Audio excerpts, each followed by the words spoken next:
shall find us, and it shall be given unto you. Oh, hallelujah, hallelujah,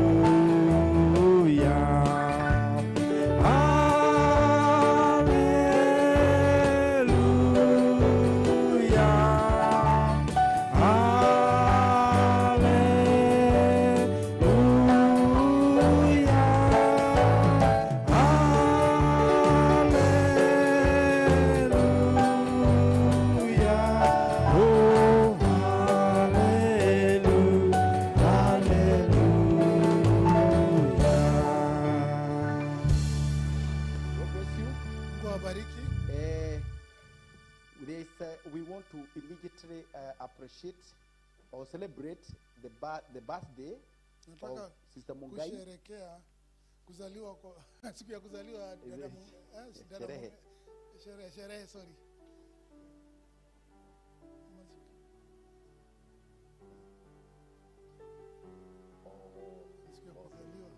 Yeah, okay. Mother too. Okay. Then I think let's let them stand up. Maybe you can sit down kidogo. Let them stand up now. Her and also family yake. I think we can appreciate it together. And also Sister Sharon Kinyajui. Sister Mugai is celebrating her 50 years. Yes. Let's appreciate her. Where is the family? The rest of the family? Let's appreciate them together.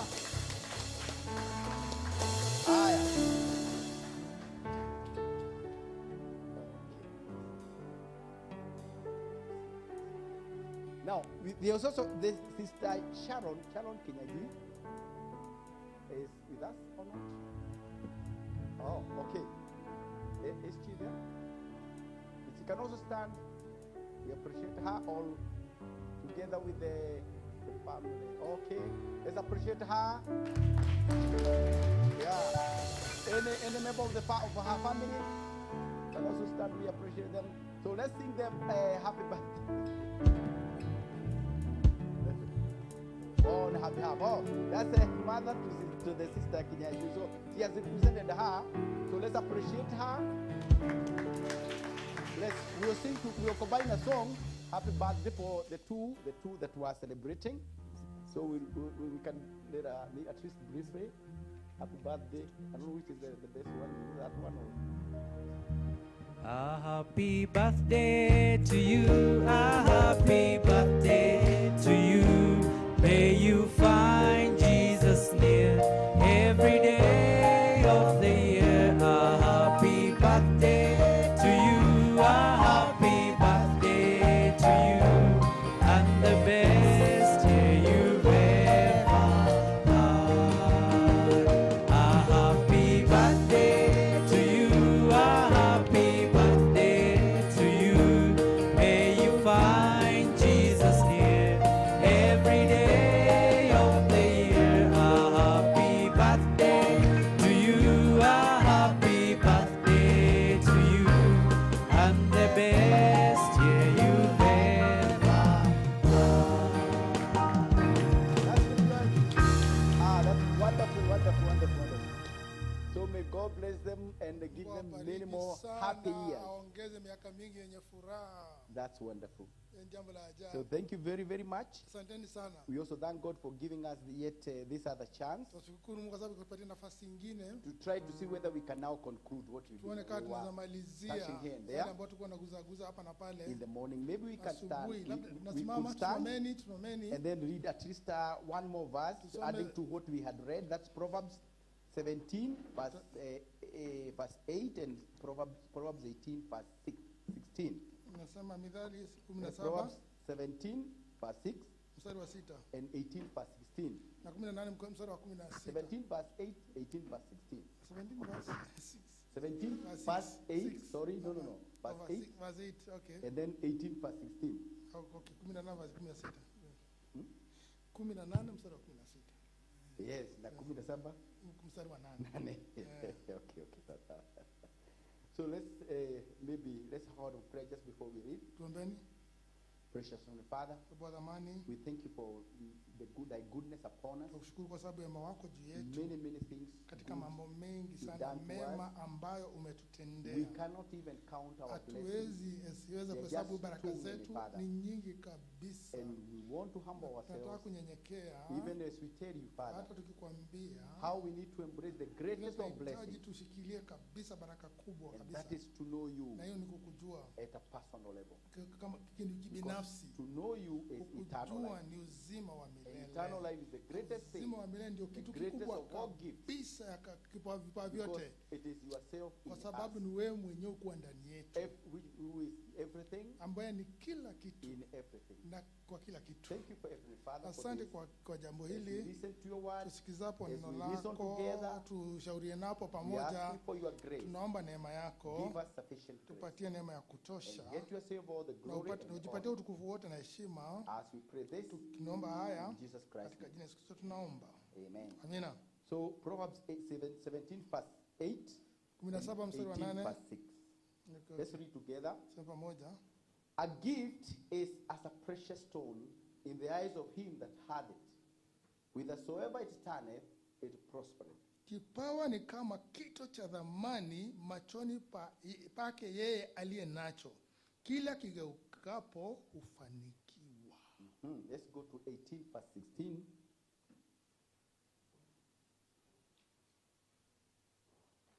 18:16. Yeah, 18 verse 16.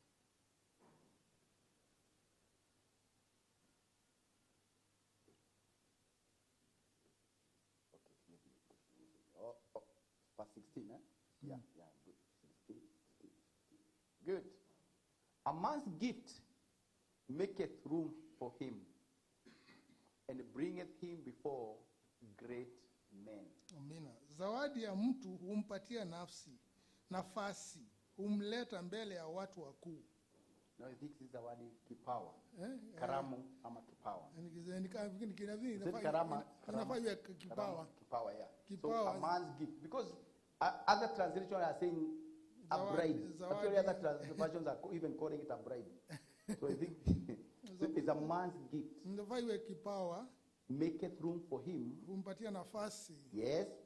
And bringeth him before great Na men. humleta mbele ya watu wakuu au So, mashuhuri. being celebrated Kwa hivyo kusherekewa is provided for naturally inakuja bila kawaida tu, through a God-given gift. kupitia karama ya Mungu ambayo amepeana. Yeah, that's what we are saying. Ndio tunasema. So, as we were talking in the morning Nilikuwa naongea about asubuhi capacity building, capacity building. kuhusu kutengeneza uwezo. Thank you for the music team. Asante kwa wanamuziki.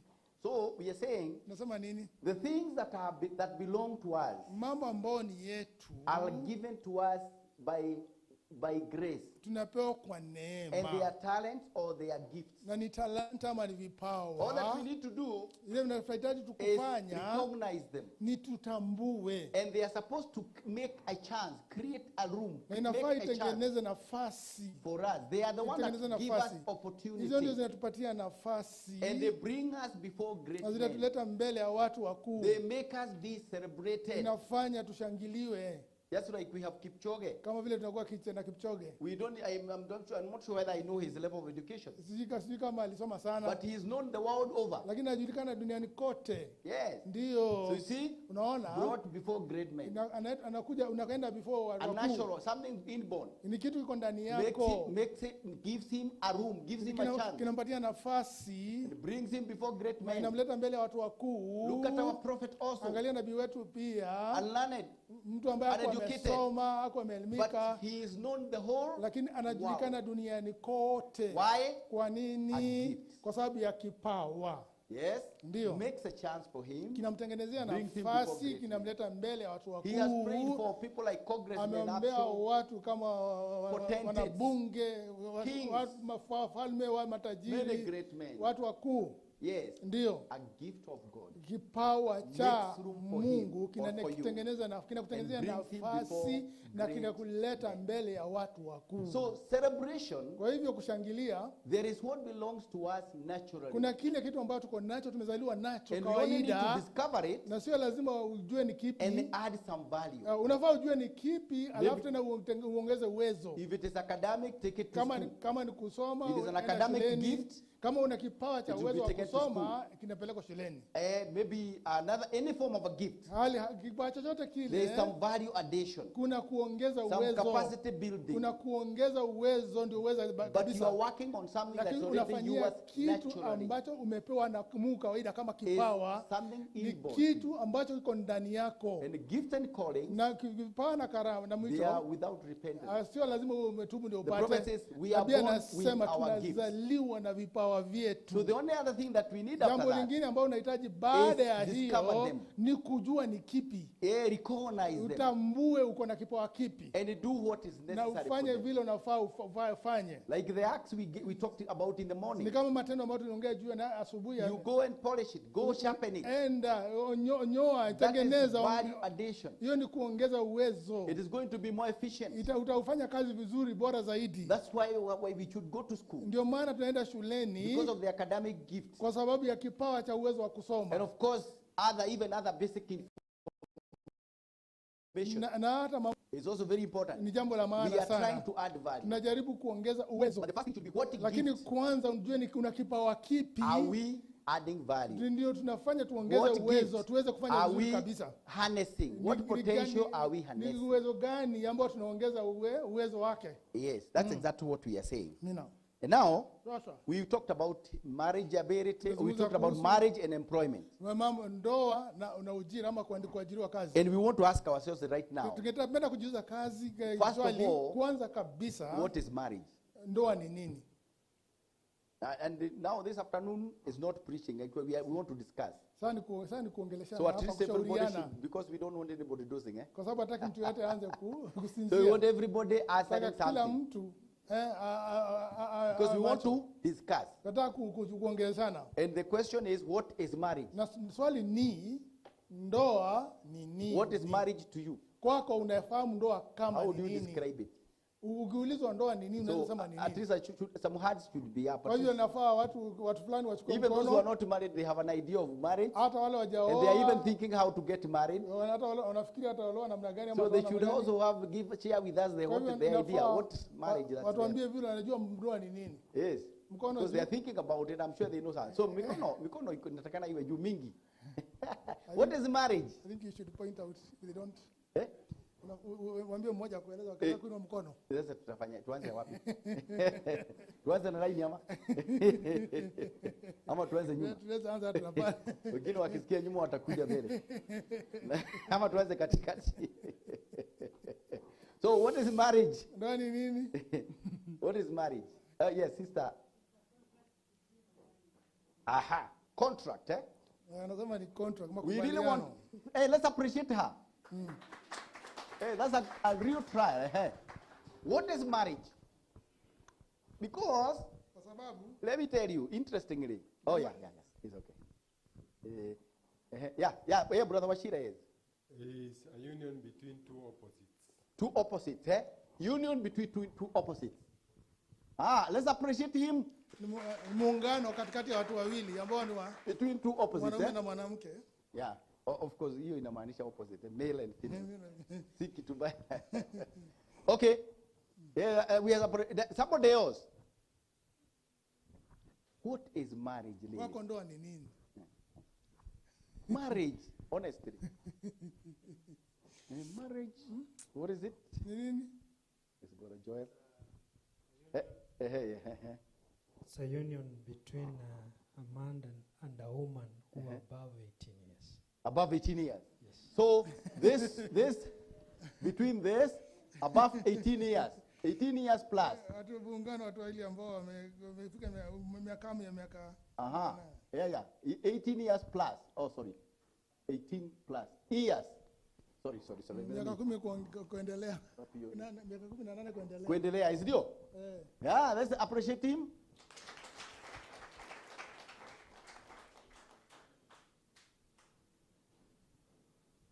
Aha. Let's go on. What is marriage? Ndoa ni nini? Imagine, Kuna mwingine pale. until you start defining things, people assume they know them. Watu nafikiri Until you tell them, tell me. Or even then when they ask themselves, what is it? That's when we realize maybe we have never thought seriously about it. Yes, brother? God bless you. Amen. Just to react to the latest definition, Yes. I believe that is what the government thinks that marriage is Above 18 years. when it comes to capping of years. Uh-huh. Yeah, but generally it should be, as my brother Oshiro said, Uh-huh. union between a man and a woman. Aha. Aha. Union between a man and a woman. Yes. Amerudia hiyo. Ushirikiano Aha. Good. muungano. Let's appreciate him. katikati ya mwanaume na mwanamke. These are all definitions. Okay? Somebody else. What is marriage? To you. To you personally. Okay, Brother Wambua.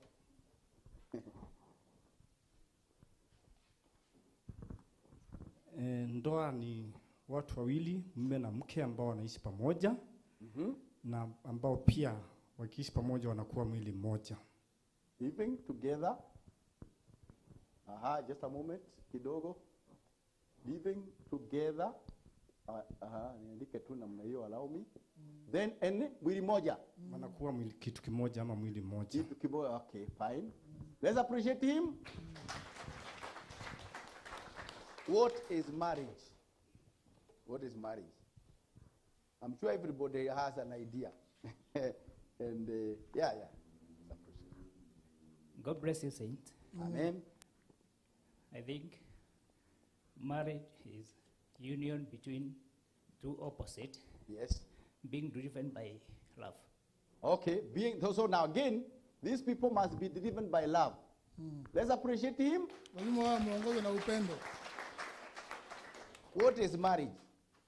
To any of you, because I'm sure you have your definition.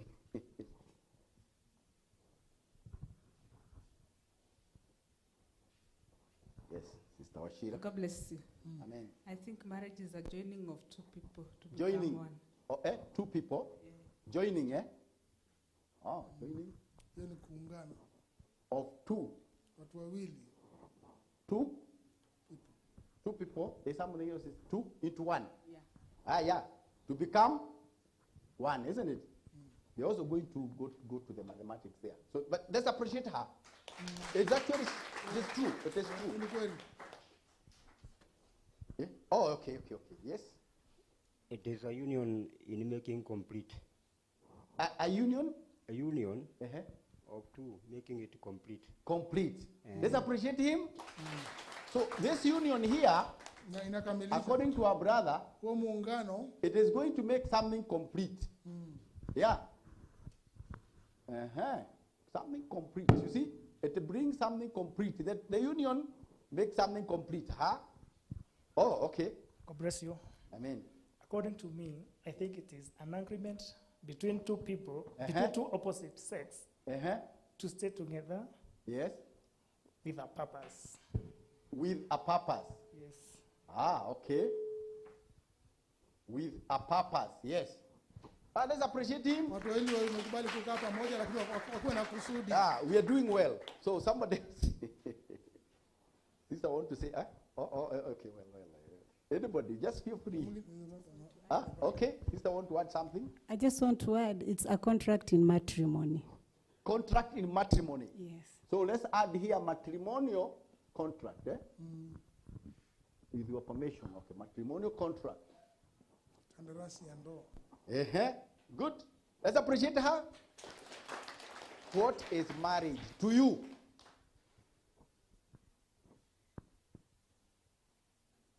I think marriage is something like God uniting a church with another church, like Adam and Eve.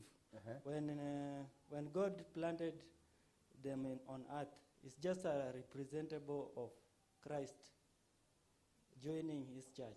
Yes, so it's like Christ and the church. Can we put it that way? Just like Adam and Eve.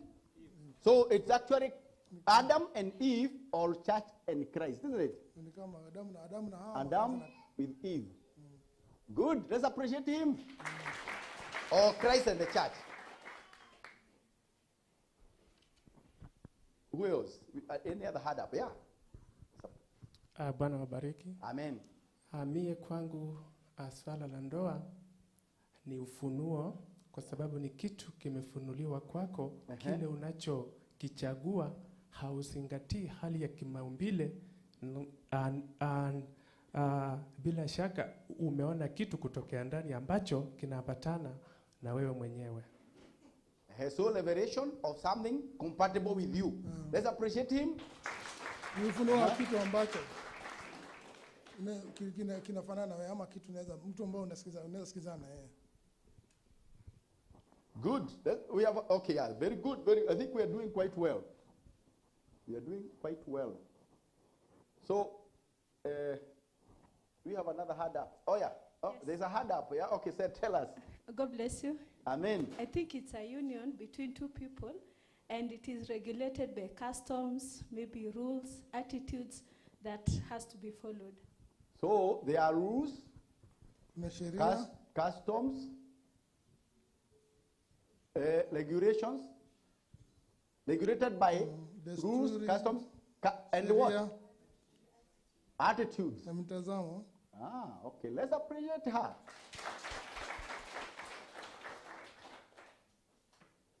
I think we are doing quite well.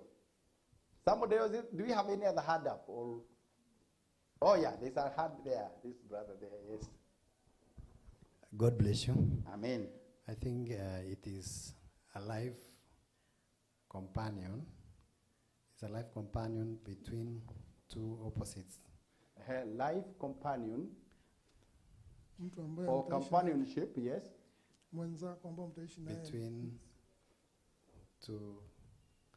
Between the opposites, eh? The opposites. Like these ones, eh? Yes, with an aim of a common goal. So that also a common goal. So I think we add a common goal, purpose or common goal. Common goal. Good. Let's appreciate him. Kuna mtu mwingine amebaki kusema. Thank you. Yeah, sister. Sorry.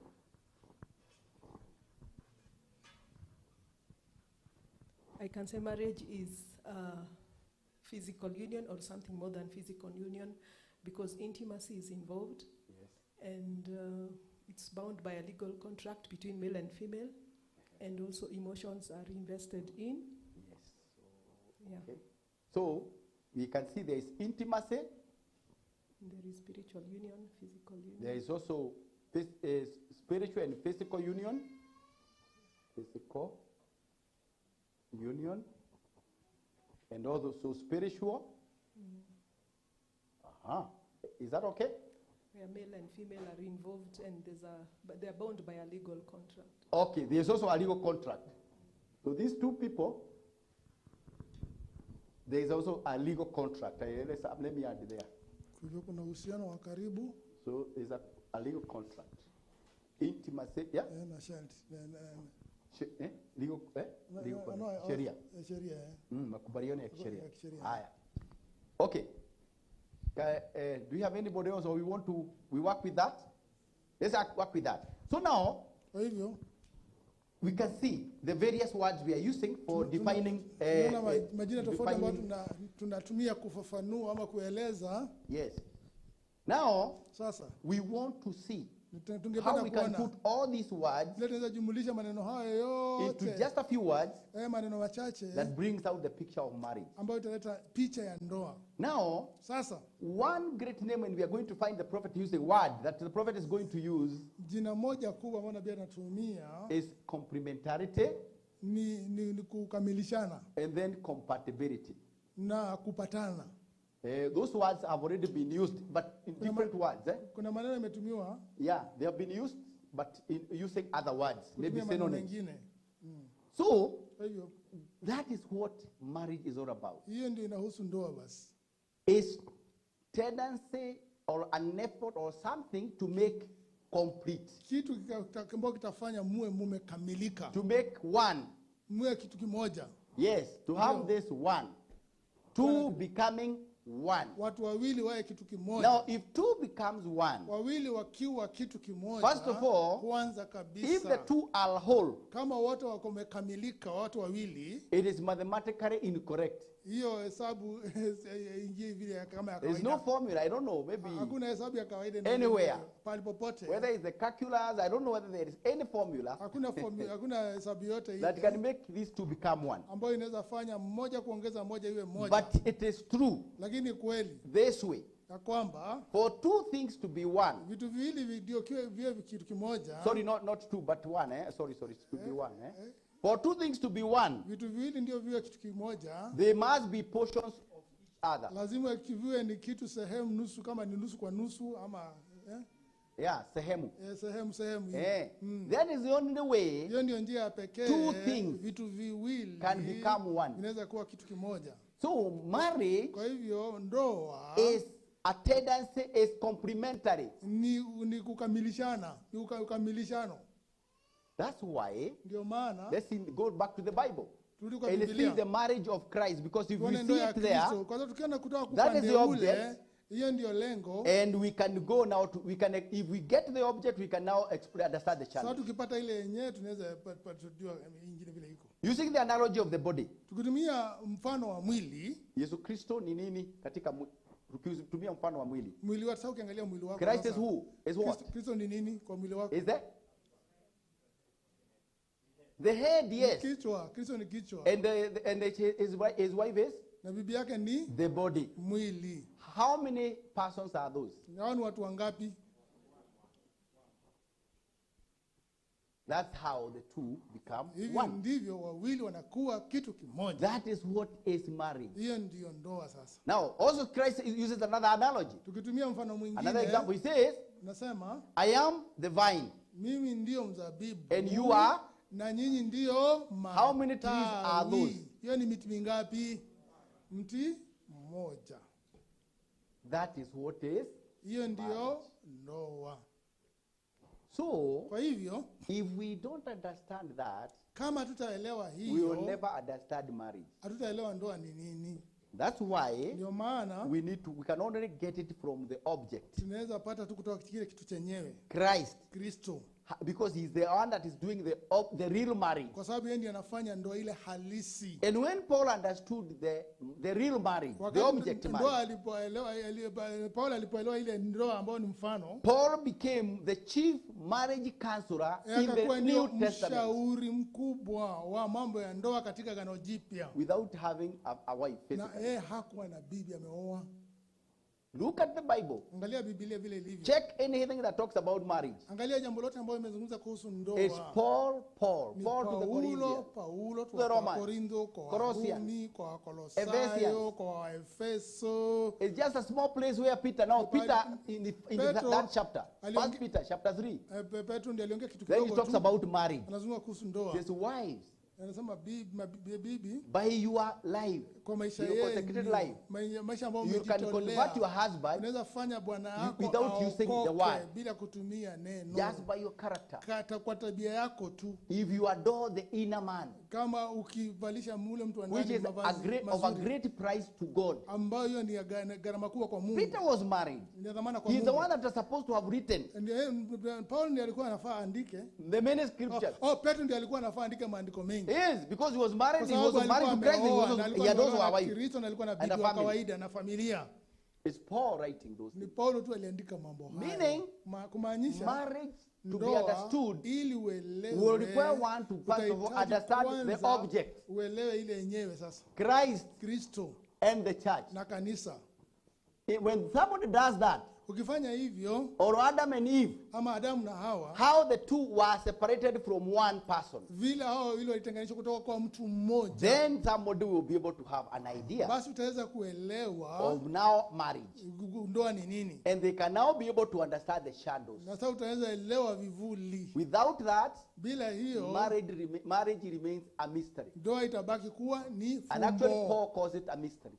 Paulo anaita fumbo. And if you look at the way people are faring with marriage in the Ukiangalia world, vile watu wanaendelea na ndoa katika dunia, it is still a mystery. bado ni They fumbo. don't understand. Hawaelewi. But Paul understood. Lakini Paulo alielewa. Yet physically he was not married. Ila hakuwa na bibi mwenyewe. Why? Kwa He nini? met the author of life. Kwa sababu alikutana na mwanzilishi And wa he got maisha. married himself. Na yeye mwenyewe akaolewa na huyo In the real mwenyewe. marriage. Katika ndoa halisi. And he did well in his marriage. Na akafanya vizuri, akaendelea vizuri katika ndoa yake. And so he understood. Na ndio maana akaelewa. How a good wife can behave. Vile bibi wa mzuri anaweza. Because that's what Paul himself was doing to Christ. Kwa sababu hivyo ndivyo yeye alikuwa na tabia yake kwa He Kristo. also saw how a good husband Pia aliona bwana mzuri should behave because he saw how Christ was behaving to him. Tabia yake kwa sababu yeye vile Kristo alikuwa na tabia yake kwa. Now he could explain the shadow. Sasa angeeleza vivuli sasa.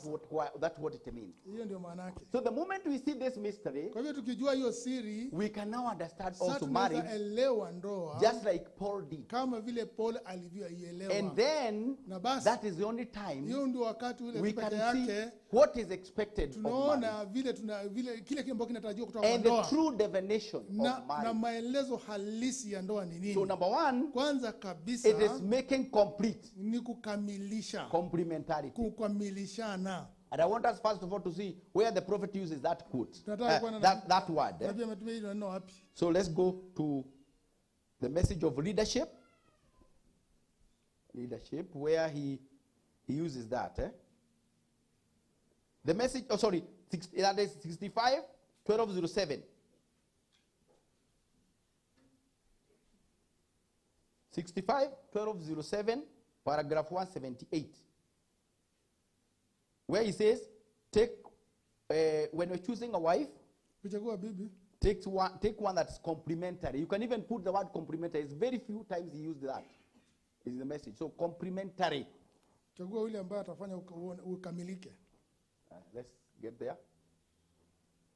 Then we will see how the prophet was bringing out marriage and what is expected of marriage and what it is as far as God is concerned.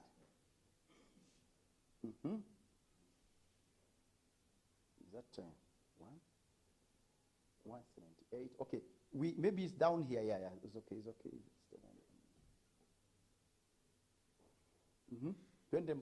Where the word complementary is because of time.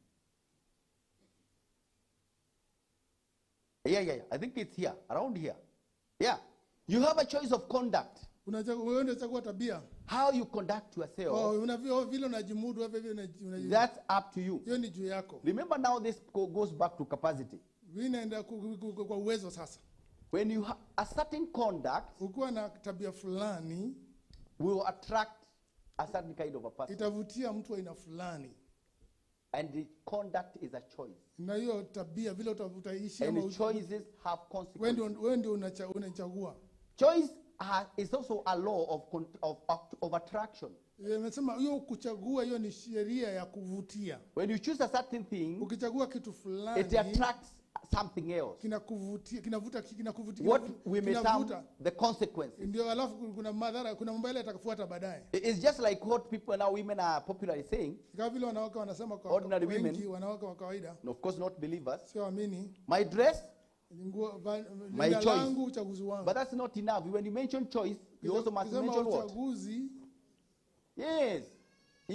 Choices cannot go alone. So it is my dress, my choice, my consequences. Sasa hapo ni sawa. Hapo tunaelewana wao. But they must mention consequences. Yes. Hata akitaka kutoa is a choice. And also kuna yale madhara basi. Okay, so that's what we are saying. You have a choice of conduct. How you conduct yourself, that's up to you. So the consequence will be also yours. You have a choice of wife. You go out and take your wife. You want to take a wife. You want to take one that's complementary. Yes, I like that. That gives us the natural formula. Yes. You take one that's complementary atakukamilisha. To what you want, your plan your future home vile to be. utapanga boma yako usoni itakuwa namna gani. So the question should be, kwa hivyo swali nafaa iwe, who compliments you? Nani anaweza kukamilisha? What is your compliment? Ule anaweza kukamilisha ni nani? Who is your compliment? Nani anaweza kukamilisha? And what is being complimented? Na anakamilisha nini? Yes, so that should be what, first of all, what is being complimented? Nini kwanza hicho kitakamilishwa ni nini? Yes. What angle? If you mathematically, what angle are you? Uko kati ya 90 wewe uko ngapi? Yes. Kwa sababu wewe lazima uwe either 60, 30, mwingine hivyo. Because if you don't know, kama ujui, you cannot get a complimentary person. Huwezi kutafuta mtu ambaye atakukamilisha. You have no capacity to pick your compliment. Wa kuchagua ule atakukamilisha. Atakamilisha nini? What is being completed? Nini anakamilisha? What do you have? Una nini wewe ndio akamilisha? Nini hauna? Nini hauna ndio akuja akamilisha hiyo? Eve was supposed to be Hawa ilikuwa help that is suitable. Msaidizi ambaye anafaa. That is also complimentation. Hiyo ni kukamilisha. So, kwa hivyo, whatever Adam was lacking, kile Adamu alikuwa nakosa, that was making him lonely, ambao kilikuwa kinafanya awe na upweke, it was packaged in Eve. Kilikuwa ndani ya Hawa. Yes. So whatever it was, chochote kile, and then God had only one way, na Mungu alikuwa na njia moja of making this man happy, ya kufanya huyu mtu awe na furaha, by making him complete, kwa kufanya awe mkamilifu. So Eve was packaged. Kwa hivyo Hawa alibeba kitu, to come and exactly fill the gap. Aje ajaze hilo pengo. So marriage provides for our shortfall. Kwa hivyo ndoa ndio kile ambapo unapungukiwa ndio inakuja kujaza. Yeah. So you must start by what is my shortfall. Kwa hivyo unaanza kwa mimi ninakosa nini ama nimepungukiwa wapi? If you are clear with that, kama mtaweza kujua wewe kile unakosa, you can look around. Sasa unaweza enda kuanza kutafuta hapa na pale. And you know what you're looking for. Na unajua unatafuta nini. That's what the prophet says. That when you are looking, ukitafuta, you must know what you are looking for. Una lazima ujue kile unatafuta. So that you can know when you see it. Ili ndio ujue ni hiki utakapokuona. Otherwise you look around. Kama sivyo utakuwa unaangalia hapa na pale. You're even looking straight at it and you can't see. Hata utakuwa unaangalia hivi na macho umekondoa na because what are you looking for? Kwa sababu utakuwa unaangalia nini? I don't know. Utasema sijui. So even when you see it you know. Kwa hivyo hata ukiona na macho utajua ni nini kwa sababu juu ni unatafuta. That is what now the challenge, what challenges marriage. Hapo ndipo sasa kuna changamoto ndoa. You are told to take the one that is complementary. Kwa sababu unabebea utafuta yule ambaye atafanya ukamilike. Yes, that's why we were now trying to describe it this way. Ndio maana tunakuwa that's why tulikuwa tunashora hivi. Wa hasira na kucheka na hasira na wakucheka. Yeah, you see, now let me ask you, naturally, kawaida, if one is expressive, kama mmoja anajieleza sana, vizuri sana, bila shida, what does that person need? Huyo mtu anahitaji nini? Because it is not what you want but what you need. Because ni kile sio kile unataka, ni kile unahitaji. Marriage is not what you want, it's what you need. Ni kile unahitaji. Because help is need. Hiyo ni kitu kitu suitable help. Kitu ambao unakosa unahitaji. Help is not what you want. Is need. Ni kile unakosa unahitaji. So what do you need? Unahitaji nini ambao una? If somebody is very has a very okay in kama anajua mambo, anaongea vizuri, anajieleza vizuri kabisa, bado uko sawa. Kwa hiyo sasa unahitaji nini? A good listener, yes. Utahitaji mtu anamsikiliza. And that listening must be natural to that person. Na huyo mtu sio jambo ya kusukumia kusikiliza. Yes. Inafaa iwe ndani yake kusikiliza. If two speakers, good speakers are put together. Watu wawili ambao ni wakuongea sana wakiweko pamoja. Itakuwa studio sasa. Itakuwa studio. Itakuwa boma. Siona? Itakuwa ni. So God could not make that mistake. Mungu angekosea. When he was designing marriage. Alipoamua. It is his institution. Hiyo ni taasisi yake. He authored it. He knew. Yeye ndiye alianzisha hiyo taasisi. So the natural formula he put there in nature. Kwa hivyo mambo ya kawaida is complementarity. Ni kukamilishana. And when you get talking to that person, the two people are talking. Ukianza kuongelesha watu wawili, if they are natural enough, kama ni watu wa kawaida kabisa, vile ni maumbile yao, hakuna mtu anajifanya ati vile yako, you can easily feel the complementarity. Wewe unaweza hisi huko kukamilishana. Yes. Ndio. You may not know it is complementarity. Ujui wanakamilishana, but nature will be telling you. Lakini maumbile itakwambia. Mimi sikujua vile masaa ilienda. Haya. Tumekuwa hapa masaa mawili. I've been here for 2 hours. You see? Unaona? There's something good that was happening. Kuna kitu kizuri kilikuwa kinaendelea. Yes. Ndio. So one was talking much. Mmoja alikuwa anaongea sana. The other one was listening much. Na mwingine alikuwa anasikiliza sana. And you did not know that was happening. Na hujui kama hiyo ilikuwa inaendelea. You only know that you enjoyed. Unajua tu ulifurahia hivyo. When the two that are competing, that have the same things. Wakati wawili ambapo kuna mambo yanafanana wanashindana. They realize they are competing. Watatambua wanashindana. Maybe over talking or over keeping quiet. Ama wanaongea zaidi ama wananyamaza zaidi. Yes. Ndio. So over the cup of tea or whatever it was. Wakikunywa chai pale wakijumuika. Unakuta ukianzisha topic hivi na yeye ameanzisha yake.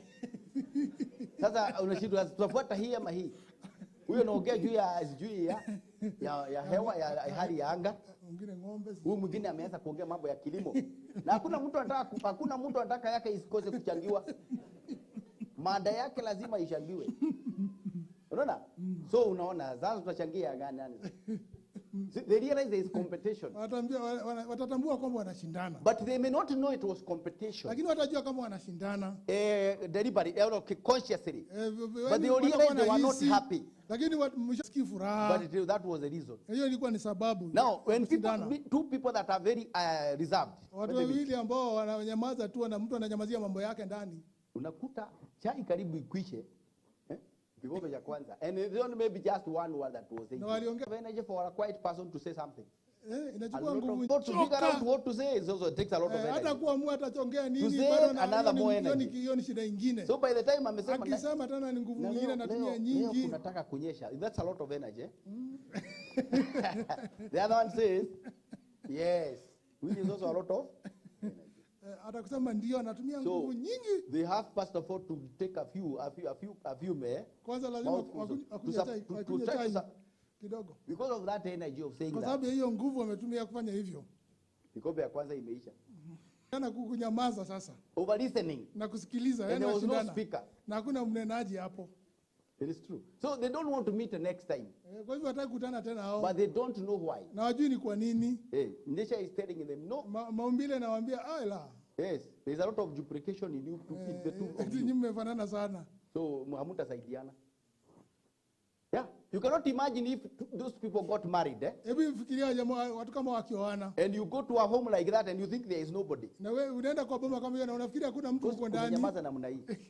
Then unakuta watu wawili wametokea tena ukinoko. Mlikuwa hapa. It's very abnormal. Sio jambo la kawaida. So God made his institution of marriage. Mungu atengeneza taasisi yake ya ndoa. That these two people, na kwamba watu wawili, if they are allowed to socialize naturally, wakiruhusiwa mambo ya urafiki, kuongea kiurafiki, without any persuasions, bila kusukumiwa ama kujisukumia, that nature is able to find its partner. Naona hiyo maumbile itapata mwenziwe kwa hiyo. Yes, naturally. Kawaida tu. Naturally. Kawaida. So that's now the personality type. Huo ndio sasa utu ule maumbile ya mtu. Yes, maumbile ya mtu. Actually hiyo maumbile iko kwa akili. It's actually the mind. It's the nature of the mind. Ndio ni vile maumbile akili yako iko vile huko. Exactly. And nature does it very well. Na maumbile inaendelea vizuri sana. The other thing that is remaining, ile kitu ambayo imebaki, is the issue of compatibility. Niyo mambo ya kukamilishana. That's about character. Hiyo sana ni tabia. Yes. Because sababu even if you were okay, hata kama ulikuwa sawa kabisa, in terms of the contrast in your complementarity in your personality type, tuseme kama vile umekamilishana vizuri, vile unakulingana utu wako vile umeumbwa. The next thing that is very critical, ile jambo lingine ambalo ni la maana sana, is your attitude, ni mtazamo wako, and values, na mambo ambayo unadhamini, and virtues, na sifa zile uko nazo. If those are going to be if they are going to be to be contesting, kama hiyo mtakuwa mnashindana, these two people, hao watu wawili, are not compatible. Hao hawajakamilishana. These two people, hao watu wawili, they cannot be happy in hawezi kuwa na furaha katika ndoa yao. And that's what the prophet is calling, hivyo ndio anaita an equal yoke. I don't hope I can get it quickly. That like he says Ahab, he talks about Ahabu and Solomon na Suleimani. They were attracted to some pretty women, walivutiwa na wanawake warembo, and actually what led to, ambayo ilifanya, it led to they were unequally yoked. Walikuwa watu ambao nira yao haijafunganishwa vizuri. Let me see whether I can get it quickly. They were, so that's why we will find Ahab finally compromised. Mwishowe Ahabu akakubalia mambo mabaya yaendelee. Yes, when now marriage is like that, ndoa ikuwa namna hiyo, that these two people are unequally yoked. Hawa watu ambao hawajafunganishwa nira moja vizuri. And therefore, na basi they actually stress each other. Huwa wanachoshana. Or somebody has to to compromise. Na kuna mtu lazima akubali mambo mengine hataki. Has to compromise because of character. Kubaliana na mambo mengine ambayo hataki kwa sababu ya tabia. So characters kwa hivyo are supposed to be compatible. Zinafaa ziwe ambazo zinapatana. Because of the values, kwa sababu ya attitudes, kwa sababu ya mambo inadhamini and the virtues. That's na why mtazamo na sifa. Under no circumstances. Kwa hivyo haifai kabisa. The prophet says, nabii anasema, should a believer be married to muamini afai kuoa mtu ambaye hajaamini. It will be unequal yoke. Watakuwa ni nira ambayo haijafunganishwa vizuri. It's like yoking together. Ni kama kufunganisha a bull, fahari a cow, ng'ombe, an ox, sorry, fahari ng'ombe wa kiume with a donkey. Na punda. You put them in the same yoke. Unaweka unafunganisha katika nira moja. Wanafuta gari moja. Katika sheria ya that was very wrong. Hiyo ilikuwa ni makosa kabisa. It was actually an evil. Hiyo ilikuwa ni uovu. Because these two things, kwa sababu hiyo wanyama wawili, they are muscles of traction. Vile wanavutana. Yeah. The position of in the cow, in the ng'ombe, pale unamweka katika those muscles are not exactly in the same position. Vile urefu wao, there's some stress ni tofauti, nguvu zao ni tofauti, kwa hivyo kuna mmoja anaumiza mwingine. Yeah. So spiritually, kwa hivyo kiroho, it's the same. Ni hivyo. When you are a believer, ni wewe mkomo. When you are a believer, wewe kwa muamini, a serious one, ambaye amejitolea kabisa, not just a church goer, sio mtu wa kuja kanisani tu. No, not church goers. Sio mtu wa mshirika tu wa kuja kanisani. Oh, sorry, I think we are seeing it here. Yeah, I think I can see. So let's read this about the unequal yoke. Wacha tuende chini kidogo. Rudisha chini kidogo. Yeah. So no, yeah, just a moment. Don't be unequally yoked. Usifunganishwe nira moja. Okay, Kylie got mixed up in that. You know, boys, I'm telling you tonight, and you young ladies, be careful who you marry. Actually, this is a quote. You'll have a broken home. The first thing you know, and it's not good sinners and Christians to marry together. Don't be unequally yoked together. Because that's what God Ahab. She was pretty little thing. Yes. Paint all over her face. Eyes like a lizard. But she was, the thing of it was, did you know what? That's the truth. That Ahab just fell for her because she was perhaps pretty. Because he couldn't have fell for her for character. Because she was a murderer. She was everything else. That's right. And Ahab fell for her because she was pretty. And then he got himself infatuated with her. And then she just ruled him with her finger. So this was not a holy matrimony. It was not proper. It was an equal yoke. One was compromising. Their values are because of the other person. So these people it cannot be married. It is not a good marriage. I think if we go on, he's also going to talk about Solomon maybe down there. So which I think it's okay. It's okay, brother, because he talks about the same thing happened to Solomon. Yeah, both of them backslid because of pretty women. And why did these pretty women accept them? Because of money. Those men were kings, a lot of money, so it was lust, or infatuation. Yes, that was not good marriage. Yes, so that is unequal yoke.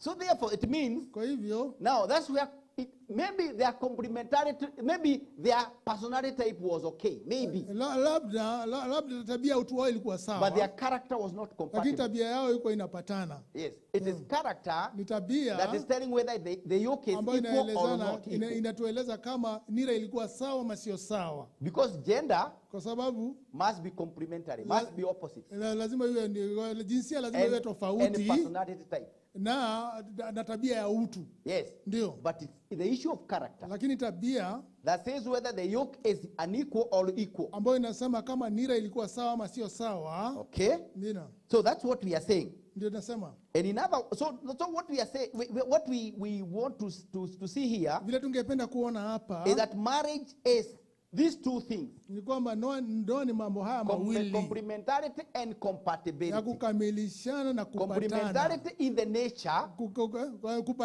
Kukamilishana katika maumbile. Which is the nature of the mind. Ambao ni maumbile ya akili na aina ya utu. Is actually the type of the mind, the nature of the mind. Tabia ya utu. Not the other parts of the body. Okay? Vile akili yako and then imeumbwa. Compatibility in the character. Alafu kupatana katika tabia zenyu, mnapatana, mnaelewana. Exactly. Those two people hao watu wawili can have agreement. Somebody is talking about agreement. Wanaweza sasa kubaliana. And they can even have one purpose. Na naweza kuwa na kusudi moja. These other people hao watu wengine wawili are actually competing. Wanashindana. Have competing interests. Wanashindana. They are going to be striving. Watakuwa wanang'ang'ana tu. And instead of complementing, na badala ya kukamilishana, they will be competing. Watakuwa wanashindana.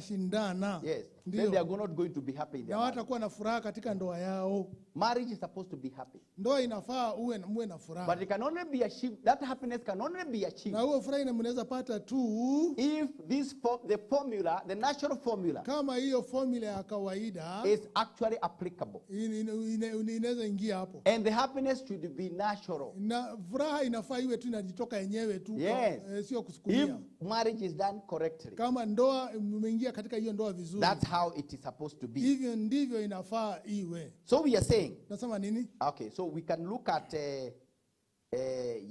let's look at the life story of the prophet. So that's now 14. We want to see now the love story of the prophet. Love story. Yes, we can look at that in 5904-19A, paragraph 100, 100, yes. 5904-19A, in my life story, but then we want to look at paragraph 100. And we read together, see the love story of the prophet. How the prophet got himself married. Because there is something we also want to see the process. Marital process. Nataka kuona vile hiyo safari yote ya ndoa vile inaanza vile inaendelea. We used to the case study of our prophet here. Tunatumia nabii wetu hapa. Now I want us to see how the prophet got married. Tunataka kuona vile nabii alioa. So the love story of the prophet, later on I found a girl. Baadaye nikapata msichana. When I was about 22 years old. Nilikuwa katika umri wa miaka 22. She was a darling. Alikuwa ni mpenzi. He was a girl that went to church. Alikuwa ni msichana ambaye anahudhuria kanisa. German Lutheran. Mjerumani Luther. Her name was Bloomberg. Jina lake alikuwa ni Bloomberg. Brumbach. Come from the name Bloomberg. Inatoka kutoka jina la Bloomberg. I don't know how to pronounce it. And she was a nice girl. Alikuwa msichana mzuri. She didn't smoke. Hakuvuta sigara. Or drink. Ama kunywa pombe. She didn't dance or anything. Hudhuria dance na mambo kama yale. A nice girl. Msichana mzuri. You can see the first thing the prophet is looking at. Unaona vile nabii anatafuta? He's not even describing the physical feature so much. Haelezi uso wako vile alikuwa, lakini tabia yake. The first thing is how she conducts herself. Vile alikuwa anajimudu, tabia yake. Character. Tabia yake. Then about 22. I made enough money till I bought me an old Ford. Nilikuwa miaka 22 nilitengeneza pesa mpaka nikanunua gari ya Ford nzee. We would go out on dates together. Walikuwa naenda dates pamoja. And so, that time there was no Lutheran church close. Wakati ule kuwa na kanisa la Luther karibu. They had moved from Howard Park up there. Walikuwa wamehama kutoka Howard Park mpaka huko juu. And so they a minister, the one that ordained me in the Missionary Baptist Church. Ule mhuduma ambaye alinitoa wakfu katika kanisa la Missionary Baptist. Dr. Roy Davis. Daktari Roy Davis. Sister Upshaw, the very one that sent Brother Upshaw Dada Upshaw ambaye alituma huyo ndugu over Upshaw to me kwangu, or talked to him about me, ama Dr. Lloyd Dunn. akamzungumza akamwambia kuhusu mimi Dr. David, yeah. Lloyd Davis. And so he was preaching Alikuwa anahubiri. and had the First Baptist Church. Alikuwa kanisa la kwanza la Baptist. I don't believe it was the First Baptist Church, either it was the mission, called the Missionary Baptist Sio Church la kwanza, at Jefferson Farm. ilikuwa ni kanisa la missionary la Baptist. And he was Jefferson preaching Farm. at the place at that time. Alikuwa anahubiri pahali fulani wakati And we would ule. go to church at night. Na alikuwa anaenda kanisani usiku. And we would come back. Tukaenda kanisani usiku na turudi tena. And I never did join church. Mimi sikujiunga na kanisa. But I just liked to go with her. Lakini nilikuwa napenda kwenda pamoja na yeye. Because the main thought was going with her. Kwa sababu jambo lenyewe lilikuwa ni tuende pamoja na yeye. I just might as well be honest. Afadhali niseme ukweli hapo. I love the way the prophet was. So then going with her. Kaanza kutembea na yeye. And one day, siku moja, she was she was out of a nice family. Ametoka katika familia mzuri. I want us to get all these points, even the background. Where somebody is coming from. Alikuwa vile pale anatoka huo msichana. Because another place in the prophet says, pengine pia anasema, you must see her know her background. Lazima ujue huo mambo yao ya nyuma. Why? Kwa nini? Because we are programmed in the background. Kwa sababu huko nyuma ndio watu wanalelewa, wanakuwa tukua tabia vile pale umelelewa. And the background keeps following us to the foreground. Na mambo ambayo umelelewa nayo inakufuata mpaka huko mbele. And unconsciously also. Bila kujua. Actually it is in the conscious part of the mind. Iko katika sehemu ya ubongo. So she was out of a nice family. Alimetoka familia mzuri. And I begin to think. Nikaanza kufikiria. You know, I want him to take that girl's time. Sitaki kupoteza wakati wa msichana. I want you to notice that. Nataka muangalie hilo jambo. He was also another young man that was alikuwa ni kijana mmoja ambaye alikuwa na unyofu. He didn't want to take that girl. Hakuwa anataka kupoteza wakati wa msichana, sio vizuri. Because she's a nice girl. Kwa sababu msichana mzuri. And I'm poor. Mimi ni maskini. My daddy had broke down in health. Babangu alikuwa tayari afya yake imedhoofika. There wasn't no way for me to make a living for a girl like that. Ambao ningependa kutengeneza pesa kutosha. Look at responsibility. Mwangalia hiyo jukumu. Yeah, that he was conscious of responsibility. Marriage is a responsibility. Alikuwa anajua ndoa ni jukumu. Who had make a living for a girl like that who had been used to a nice home. Amezoea boma mzuri. And rugs on the floor. Na vitu za kujipanguza miguu huko chini. No. Carpet. I think carpet. Carpet. But the prophet says he did not know what their name was, so he used to call them rugs. The prophet is very humorous. So I remember the first, listen here. I remember the first rug I ever seen. Nakumbuka kapeti ya kwanza niliwahi kuona. I didn't know what it was. Sikujua ni nini. I walked around. Nikatembea hapa na pale. Alikuwa anazunguka I walked around the side aliondokea. Anatembea kando asikanyage. He didn't know what it was. I thought it was the prettiest thing I ever seen in my life. Lakini kitu kizuri sana nimewahi kuona maishani mwangu. How would they put something like that on the floor? Wanaweza weka kitu kizuri namna gani hiyo sakafuni kwa chini? Hata anashangaa. Mpaka anaiondokea. Prophet is very humorous. So it was the first rug I had ever seen. Ilikuwa ni kapeti ya kwanza nimewahi kuona. It was one of these. I believe it's called matting rug. Inaitwa kapeti hiyo mzuri. I may have that wrong. Labda nimesema vibaya. Some kind of like wicker or something that's laced together. Ni kitu ambacho kimetengenezwa vizuri kabisa, kimewekwa chini kwa sakafu. Pretty green and red. Ilikuwa ni ya manjano na nyekundu. And a big rose worked in the middle of it. Na ilikuwa imechorwa maua kubwa pale katikati. It was a pretty thing. Ilikuwa ni kabisa ni nzuri. And so I remember, nakumbuka, I made up my mind that I either had to ask her to marry me, nitamuuliza kama atanioa, or I must get away and let some good man marry her. Ama nimuachilie mtu mzuri amuoe. Somebody that would be good to her. Mtu ambaye atakuwa mzuri kwake. Could make her a living. Ambaye anaweza kujimudu katika maisha yake. Na anakuwa mkarimu. I want you to see. Mzuri kwake. This is a real gentleman. Kama mkarimu. This is a Christian man. Huyu ni mtu This is integrity. Huyu ndio unyovu. This is genuine love. Hii ndio upendo halisi. Yes. He feels if I cannot make her happy. Kama siwezi mfanya yeye na furaha. Let me not take her. Let a good man take her. A good man that will make a living for her. Ambaye ataweza kujimudu maisha. Kind to her. Atakuwa mkarimu kwake. He had already loved her. Alikuwa amempenda tayari. Yes. Love gives. Upendo upeana. So love feels like giving. Upendo ni kupeana. But lust does what? Lakini you feel like taking something. Tamani kuchukua tu. Unaweza pita na nini hapa? That's lust, eh? Okay. Well. So I could be kind to her. I could be kind to her. Ningekuwa mkarimu kwake ndio. But I was only making 20 cents an hour. Nilikuwa natengeneza senti 20 So kwa saa. I couldn't make too much of a living for her. Kwa hivyo mimi singeenda kumjumudu maisha. And with all the family we had to take care of. Na nilikuwa na hiyo familia yote ambayo nilikuwa nashughulikia hiyo And yote. that broke down in health. Na afya baba yangu ilikuwa imezorota. And I had to take care of all of them. Na ilikuwa mimi ndio nawashughulikia So wao I was wote. having a pretty rough Kwa hivyo time. nilikuwa na wakati mgumu sana. So I thought, nikafikiria, well, the only thing for me to do is tell her that jambo ningependa kufanya tu kumwambia kwamba won't be back sitarudi. because I thought too much of her. Nilikuwa nafikiria sana, nilikuwa namfikiria To wreck sana. her life. Kundi sitaki kumharibia maisha And let yake. her fool along with me. Na nimwachilie tu afuate muda na tu mimi. apoteza mtu na mimi.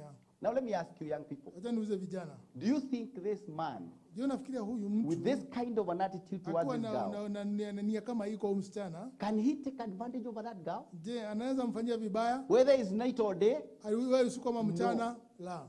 Love cannot do that. Upendo huwezi fanya Love hivyo. is sacred. Upendo ni mtakatifu. Love is holy. Upendo ni mtakatifu. And love gives, na upeana, not taking. Sio kuchukua. It is selfless. Na unajitolea. It is not selfish. Sio ujipendi. So we can see already unaona tayari some of the basic requirements for somebody to be actually relating with a girl or even a man. Let's mambo ya say a lady or a msingi man. ambao mtu anafaa kuwa nayo They must be genuine. anahusiana na msichana. They must be lazima people of integrity. mtu ambaye ako na That's the capacity we were describing. hiyo ndio uwezo ambao tulikuwa tunazungumza. They must be marriageable. Lazima ni mtu ameweza Both of them. kuoleka. Yes, they must be having the right capacity. Lazima wawe na uwezo. For them to be able to conduct wawe na themselves uwezo. well. And then I thought, Nikafikiria. if somebody could get a hold of her and marry her, kama mtu angempata na muoe, make a lovely home. Amtengenezee, watengeneze mboma mzuri ama And ndoa maybe mzuri. if I could have her, Na kama ningemchukua, I could know that she was happy. Ningejua kwamba ako na furaha. If I couldn't have her, and maybe if I couldn't have her, kama singemchukua, I could know that she was kama happy. singemchukua ningejua angekuwa na furaha. Siwezi kumchukua, at least kwa sababu amechukua na mtu mahali mwingine ako. Hey, that's real love, eh? That's real love. So now, let's look at so I thought, nikafikiria, but I just can't give her up. Lakini sitaki. That's the other problem now. Anashindwa tena kumwacha. Uwezo sina wa kifedha. Lakini shida aende aweko pahali mzuri. Lakini sasa tena siwezi achana. Okay. So I was in a normal shape. Nilikuwa nasikia vibaya sana. Nilikuwa kama nimechanganyikiwa. And day after day I would think about it. Siku baada ya siku nilikuwa nafikiria yeye. So I was too bashful to ask her to marry me. Nilikuwa naona haya sana, singeweza kumuuliza kama atanioa. Tena nashindwa vile atamuuliza. Unaona vile atamuuliza muoe. Every night I would make up my mind. Kila wakati usiku nilikuwa naamua kabisa. I am going to ask her. Nitaenda kumuuliza. Wakati anakuwa nampeleka fellowship on Wednesdays, alafu na anarudisha yeye mpaka kwao nyumbani. And then the third thing we are going to find it here. He used to pick her from home. Alikuwa anaenda kwao nyumbani then kwa msichana. Her back there. Alafu kumrudisha mpaka nyumbani kwa msichana. Alafu anaenda zake. So, and when what is that? Butterflies, eh? But he would say, leo nitamuuliza tu.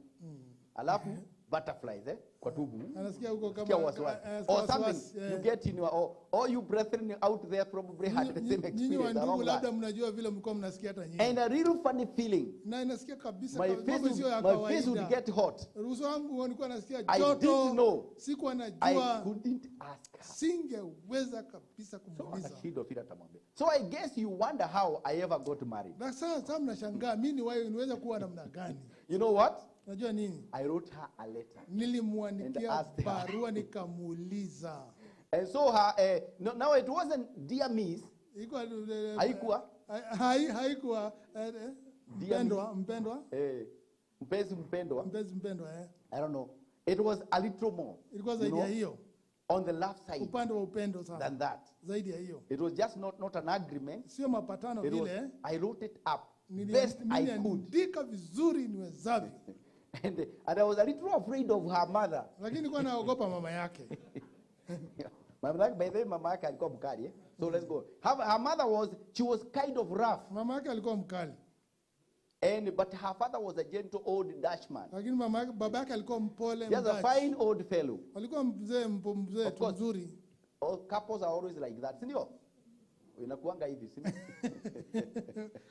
So he was an organizer of the brotherhood. Alikuwa anafundisha watu on the railroad, mambo ya making about $500 a month in them times. Alikuwa anapata mshahara wa $500 and me making 20 cents an hour. Na mimi natengeneza senti 20 kwa saa. To marry his daughter. Kuoa binti yake. I know that would never work. Najua itafanya kazi kabisa. And her mother was very mama yake alikuwa she's a nice lady. Mama mzuri ndio. She was kind of one of these high society. Alikuwa ni wale watu wanatoka hiyo klasi ya juu. And a priest-like. You know? And so she didn't have much use for me anyhow. Hata alikuwa ananitambua hata kidogo. Okay. I was just an old plain sassafras country boy. Kwa mtu kijana tu wa kawaida. And she thought Hope ought to go with a little better class of a boy. Alikuwa Hope anafaa anatembea na watu ambao ni wa tabaka ya klasi ya juu, kijana wa klasi za juu. I think she was right. Nafikiri alikuwa sawa, alifikiria vizuri. Alikuwa sahihi. I think she was right. Alikuwa sahihi. And so, but I didn't think it then. Lakini mimi sikuwa nafikiria wakati ule. So I thought, kafikiria, well now I don't know how. Sijui nitafanya namna gani. I can ask her daddy. Labda hata baba yake siwezi muuliza. And I'm sure not going to ask her mother. Na hata kabisa mama yake siwezi. And so I got to ask her first. Kwa hivyo nikamuuliza kwanza yeye. So I wrote me a letter. Basi nikaandika barua. And that morning on the road to work. Na wakati asubuhi nikaenda kazi yangu ya barabara nikaingiweka katika hiyo posta ya huko. We was going to church Wednesday night and that was on Monday morning. Jumatano. I tried all day Sunday Jumatatu to tell her that I wanted to get married. Nikajaribu Jumapili yote kujaribu kumwambia kwamba nataka kuoa. And I just couldn't get up enough now. Na mimi sikuweza kabisa hiyo. So then I dropped it out in the mail. Kwa hivyo akaweka katika posta ya huko hiyo. And at work that day I happened to think. Nikaenda kazini siku ile nikafikiria. What if her mother got a hold of that? Na je mama yake akipata hiyo barua? Oh my. Oh jamani. Then I know I was ruined. Najua kabisa nimekwisha mimi. She ever got a hold of it. Akipata hiyo. Because she didn't care too much about me. Sababu hakunijali hata sana. Hakunijali sana. Well, I was just sweating it out. Mimi ni kabisa nilikuwa natoa jasho. And that Wednesday night, when I come home, I thought, nilipokuja nikafikiria, how am I going to go up there? Sasa nitaenda huko namna gani? Now, nataka kwenda kumchukua, ni jioni ya Wednesday, nataka kumchukua aende tena fellowship. Lakini kwa vile ametuma barua pale, na hajui kama imepatikana. Ndio kwenda kumchukua kweli. So if her mother got a hold of that letter, mama yake akipata hiyo barua, she really worked me over. Kabisa atanifanyia kazi. So I hope she got it. Natumaini alipata. She's hoping that Hope got it. So I addressed it to Hope. Hope. That was her name, Hope. And so I said, I'll just write it out here to Hope. And so I thought maybe she might not have got a hold of it. So I know better than to stop outside and blow the horn for her to come out. Kwa hivyo nijua bora vizuri sana kusimamisha gari pale na kupiga honi ili atoke. Hapo nje alikuwa anajua hiyo si tabia mzuri. And so what he used to do, and any boy, now listen here, this is a very important, it's a quote that's very important for relationship. And any boy that hasn't got nerve enough to walk up to the door, to the house, and knock on the door and ask for the girl, na uliza huyo msichana ain't got no business being out with her anyhow. Afai kabisa kwenda naye pale.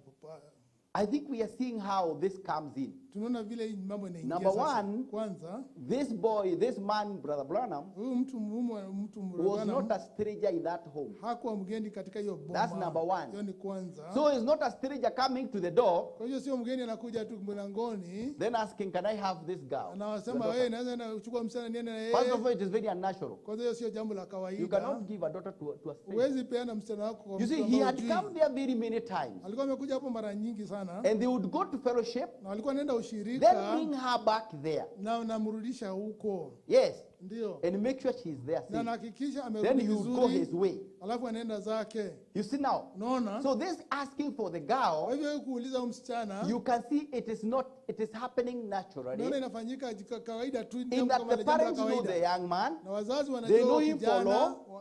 long. He has even won trust. Hata Their trust. wanamuamini. He has been taking her to the fellowship. Amekuwa akimpeleka brings her ushirika back na very kumrudisha many times. mara nyingi. So asking for her, Kwa hivyo kumuuliza, it is natural. hiyo ni kawaida. That's another thing very important to the young people. You don't just go knock. Huwezi enda tu mara moja That tu will, anapiga mlango. that will be acting, maybe in a movie. Hiyo itakuwa ni kama sinema. The prophet said you should ask for the girl. Tuenda tu mara moja Kwanza tunaanza. wewe ni nani? But you see, the prophet, Nabii this William Branham now, to that family, kwa hiyo jamii was known. alikuwa And they anajulikana. were known, they were friends. Walikuwa marafiki. Yes. Ndio. Good friends. Marafiki wazuri. Takes her to the fellowship. Baada ya brings her back. ushirika anamrudisha. They even had known his character. Hata walikuwa wamejua tabia yake. So we have to be very natural when we are doing these things. Lazima That's what mambo I haya mean. yafanyike kawaida tu. Yes. So okay, and so I stopped my old Ford. Nikasimamisha gari So langu just a la moment. Ford nzee. Let's chini kidogo. Juu. Semuke kidogo. Let chini. Wait. Go back. Let's go back kidogo. Yes, yeah. So he said, and any boy that doesn't got nerve enough to walk up to the house and knock on the door Kijana yote and ambaye ask for the girl, ana ujasiri ya ain't kutosha got no business being out with her anyhow. kwenda kwa nyumba na kubisha mlango, anauliza huyo msichana afai kabisa kwenda na huyo msichana. And that's exactly right. Hiyo ni kweli kabisa. That's so silly. Hiyo ni That's cheap. upumbavu. Going to ask for a girl, Unaenda kuuliza you know, msichana. taking a girl, Unachukua msichana. unajificha, wakati umejificha ndio mnaongea na yeye. That's not right. Hiyo sio vizuri. That's not right. Nasema I sio think the vizuri. young people are listening. When you take a girl Kuchukua msichana and you are hiding, na unajificha. first of all, even the atmosphere Kwanza is wrong. hata mazingira ni mbaya. Talking in a hideout. Unajificha tu ndio ongea na First of msichana. all, it is an Christian. Hiyo sio Ukristo. Secondly, Kwanza, it is pili immature. ni kukosa Thirdly, kwa mtu amekomaa. it is likely to cause other things. Tatu inaweza ingeleta mambo mengine. Because you are hiding. Kwa sababu unajificha. So in the hideout, kwa sababu katika hali ya it could be kujificha conducive for other funny things happening. kuna mambo mengine inaweza tokea huko. So I think that is also very important to Nafikiri ni jambo la maana and so, sana. or to note. And so I stopped my old Ford, you know, Nikasimamisha gari langu nzee la Ford and I had it all shined up. na nilikuwa nimesafisha mpaka limeng'aa. And so I went up and knocked at the door. Nikaenda nikabisha mlango. Mercy. Her mother came to the door. Huruma. Mama yake akakuja mlangoni. I couldn't hardly catch my breath. I Sikaweza said, kupumua. How do you do, Mr. Plumber? Baba, habari yako? Yeah. Madam Bramat. She said, how do you do, William? Kasema habari yako? So you see, the mother knew him. Mama yake alimjua. Okay. I thought, oh, Nikafikiria William. And then she said, will you step in? Utaingia I said, ndani? thank you. Asanti. I stepped inside the door. Utaingia ndani mlangoni. I said, is Hope just about ready? Je, They were supposed to go to fellowship. Hope isn't it? ako tayari. And just then, here come Hope skipping through the house. Hope akakuja amekimbia Just a kwa girl about nyumbani. 16. Alikuwa miaka And she said, 16 hivi. hi, Billy. Kasema habari Billy. And I said, hi, Hope. Habari Hope. And I said, you about ready for church? Je, uko I tayari? thought, oh my. Kasema oh jamani. She never got it. Hakupata. I thought, oh sorry, good. Kasema vizuri. Hope never got it. Hope either. hakuipata. Sorry. And so it will be all right. So it will Itakuwa be all sawa right. tu. Because she should have named it to me. Kwa sababu Angeniambia. So I angeniambia. felt pretty fair. Nikasikia vizuri sasa. And then when I got down at the church, Nilipoteremka huko kanisani, I happened to think, nikafikiria, what if she did get it? na je kama alipata? See? Unaona? I couldn't hear what Dr. Davis was saying. Davis Siku hiyo alikuwa hakusikia hata anahubiri, mahubiri. hakusikia. Dr. Davis was the pastor. Hakusikia vile anasema. Na kama aliipata. Sasa hata asikilizi mahubiri. And I couldn't hear, sorry, I look over at her. Nikamwangalia nikafikiria. And I thought, Kafikiria. if maybe she's just holding it back, ama labda nashikilia tu. and she's really going to tell me off. Ama hata when I get out of here. anaambia mimi sikutaki Eh, kutoka hapa. for asking her that. Kwa sababu ya kumuuliza hivyo. And I couldn't hear what did Brother Davis was saying. Sikusikia vile mhubiri Davis alikuwa And I anasema. look over at her. And Nikamwangalia, I thought, nikafikiria, my, lo, I jamani. hate to give her up. Na sitaki kumwacha. And the showdown is sure to come. Na kabisa hapa mapambano karibu ije sasa. So after church was started, we started walking down the street Tukaanza together, kutembea pamoja baada ya kanisa, going home. tukaenda nyumbani, And so we walked to the old fort. tukaenda kwa ile gari nje ya Ford nzee. And so all along, the moon was shining bright. Na It mwezi was ulikuwa after unaangaa fellowship, vizuri you baada know, baada ya I ushirika. look over and she was pretty. Nilikuwa namwangalia hivi naona ni mrembo. Boy, I looked at Kijana. her. And I Nikamwangalia. thought, my, Kafikiria, oh jamani. how I would like to have her. Ningependa kuwa na yeye namna gani? Guess I can't. Lakini siwezi. Kama siwezi. Kama And siwezi. so I walked on a little further. Tukatembea kidogo. And I will look up at her again. Namwangalia tena. I said, Kasema, how are you feeling tonight? nasikia namna gani jioni ya leo? She said, oh, I'm all right. Kasema niko sawa. And we stopped the old Ford down. Tukasimamisha hiyo gari nje ya And we Ford. started to get out. You know, wamefika sasa kwao. Tukaanza kutoka You know, nje. around the side. Uko pale kwa kona, Walk around the pembeni. corner and go to her house. Ili tuende kwa nyumba yake. And I was Tembea. walking up to the door Kwa with natembea kwa her. ambako mlango na yeye. I thought, kafikiria, you know, she unajua probably never got the letter. labda akupata ile barua. So I just might as well forget it. Afadhali hata nisahau. I'll have another week of grace anyhow. Nitapata na juma ingine ya neema. So I got to feeling pretty good. Kaanza kusikia vizuri. She said, Billy. Kasema Billy. I said, yeah. Kasema ndio. She said, I got your letter. Nilipata barua yako. Oh my. Kasema, oh I said, jamani. you did? Ulipata? She said, Kasema ndio. Well, she just kept walking on. Akaendelea kutembea. Never said another word. Hakusema neno lingine. I thought, woman. Kasema mwanamke. Tell me something. Niambie kitu. Run me away or tell me what you want. Nifukuze ama niambie kile nataka. And I said, did you read it? Je, ulisoma? He said, Kasema my, you know how a man can keep you ndio vile mwanamke anaweza kuweka kama umening'inia tu. Oh, I didn't mean it just that way, you see. Sikumaanisha hivyo, unaona? But anyhow, hata hivyo, you know, I thought, why don't you say something? Si useme kitu. See, and I kept going on. Nikaendelea tu. Did you read it all? Ulisoma ama? And there's a blank table, eh? So she was almost to the door. Karibu afike mlangoni. And I thought, nikafikiria, boy, don't get me on the porch. Usinifanye niingie hapo kwa hiyo porch pale Because mbele I ya might nyumba. not be able to outrun them. Wakinikimbiza sitawashinda wale wazazi. And so I kept waiting. Nikaendelea kungojea. Sorry, just a moment. Where are you? Outrunner. So you tell me now. Niambie sasa. And so I kept waiting. Niendelea And she said, kungojea. Kasema Billy, I would love to do that. ningependa kufanya hivyo. Just a moment. Yeah. She said, I love you. Nakupenda. God bless her soul now. Mungu She's in abariki glory. nafsi yake yako utukufuni. She said, I love you. Kasema nakupenda. Said, I think we ought to tell our parents. Nafikiri tunafaa tuambie wazazi. The parents about it. Wazazi Don't you kuhusu think jambo. so? I said, honey, listen. Mpenzi sikiliza. Let's start this out with a 50-50 proposition. Wacha tukupewe na makubaliano ya 50-50. I said, Nusu sasa. I'll tell your daddy. Mimi nitaambia baba yako. If you tell your mother. Kama utaambia mama yako. I was rooting the worst part on her. Mimi nilikuwa nampatia ile sehemu ngumu kwake, ile namwacha ile ngumu. She said, all right. Akasema sawa. If you don't tell daddy first. Kama utaambia daddy. I said, all right, I'll tell him Sunday night. Mimi nitamwambia Jumapili usiku. And so Sunday night come. Jumapili usiku ikakuja. I brought her home from church. Nikamrudisha nyumbani kutoka kanisani. And she kept looking at me. Alikuwa anaendelea kuniangalia tu. And I looked. Kaangalia. And it was 9:30. Ulikuwa saa 3. It was time for me to get going. Ilikuwa ni wakati wangu wa kwanza kwenda. So Charlie was sitting at his desk. Charlie huyo baba alikuwa amekaa pale kwa desk yake. And Mrs. Bloomberg sitting over the corner. Na mama yao alikuwa anakaa pale kwa pembeni.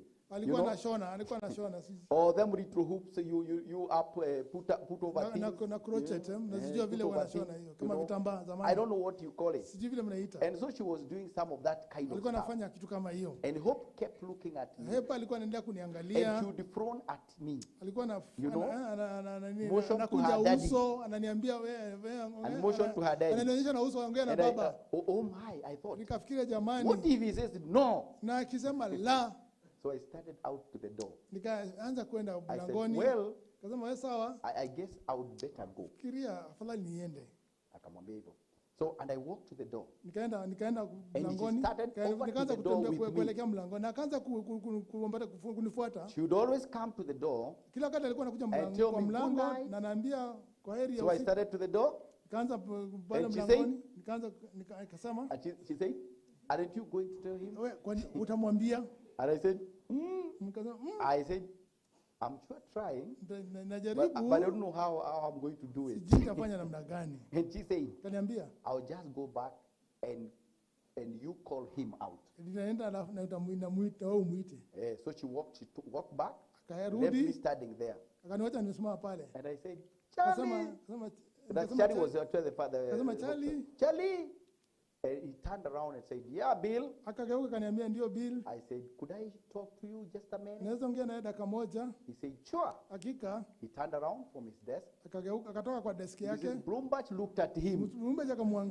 Looked over at Hope. And looked at me. And I said, would you come out on the porch? And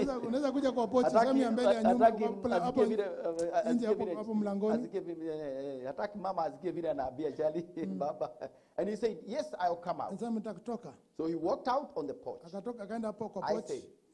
sure. I said, sure, it's a pretty night. And he said, yes, it is. I said, sure, been warm. Certainly has. He looked at me. I said, I've been working so hard. I said, you know, even my hands are getting caroused. He said, you can have her, Bill. Oh my, you can have her. I thought, oh, that's better. I said, you really mean it, Charlie? He said, Charlie. He said, I said, Charlie, look, I know she's your daughter. And you got money. And he reached over and got me by the hand. He said, Bill, listen. Money ain't all things that is in human life. I said, Charlie, I only make 20 cents an hour. But I love her. And she loves me. And I promise you, Charlie, that I'll work till this carouse wear off to make her a lady. I'll be just as true to her as I could be. He said, I believe that. Now, some of the things we can learn from here is that these parents knew this man very well. That's very, very important. Very, very important. There could not have been a struggle here. Because the parents knew this man so well. They knew his character. And they trusted him. Thus you find the father is even telling him, don't worry, I know you can make a living for her. I know your character. He knew this man was responsible enough. That's very, very important for parents to have known this man who is taking their daughter. And even to whom their son is taking much, much earlier. Before there is any decision, before there is anything. So the parties to be brought on board much, much earlier. And very naturally also. Very naturally. That's the way it is. That's what we can learn from here. And that's what the prophet did. So he said, I believe that, Bill. He said, listen, Bill, I want to tell you. He said, you know, happiness don't altogether take. Just don't go together, take money to be happy. And he said, just Yes, very, Ndio. very important. Hiyo ni jambo la maana Very, sana. very important. Jambo la maana. And don't commit yourself, don't hide somewhere, commit yourself and come to tell the parents. Usijifiche pahali alafu mnakubaliana na msichana alafu Just tunakuja to kwa stamp. wazazi. No, Ah. just to, it will not work well. Hiyo itafanya kazi. You look itakuwa like nzuri. you are tricky. Unaonekana There is kama something ni you kama are avoiding. unachenga watu. Kuna kitu Nobody unajaribu will trust you kukwepa. when you do that. Hakuna mtu atakuamini You ukifanya can see, hivyo. they Unaona? they came up front. Walikuja moja kwa moja uso Yes. kwa uso. They wanted the parents to be aware. Walikuwa wanataka wazazi wajue. The parent knew them all along. Wazazi waliwajua kila wakati. They knew even the character of the man. Walijua hata tabia ya huyu kijana. That's why it was possible. Ndio maana To talk the way they iliwezekana talked here. kuongea vile waliongea hapa. I don't know whether he had any dowry. Sijui kama But you can see the way he's saying, Unaona vile nasema. I worked till this cloud, and he told him, I know you will. Najua utafanya hivyo. That was very encouraging. Hiyo ni jambo la kutia moyo. But you have had cases, Nimesikia kesi like a zingine certain case, kama kesi fulani. a certain young man, Kijana mmoja he went and told the father of the girl aliambia baba ya msichana. that I'm going to, I don't know what words he used. Sijui alitumia maneno gani. But after he said that, Baada ya kusema hivyo, he was hit with a bokora. aligongwa fimbo. I think two ribs were broken. Mpaka akavunjwa mbavu mbili. You can see the contrast. Unaona hapo. Why? Kwa nini? You cannot go to tell the father of, especially fathers, Hasa baba. a serious father. Baba ambaye You can't agree. Huwezi kubaliana. Because to him that is what? Is that crime or what? That's thuggery. Hiyo ni kama kuiba. Ni kama What are you talking about? Hakuna mwezi elewana. Huyu alichapwa sana. Alivunjwa babu kadhaa.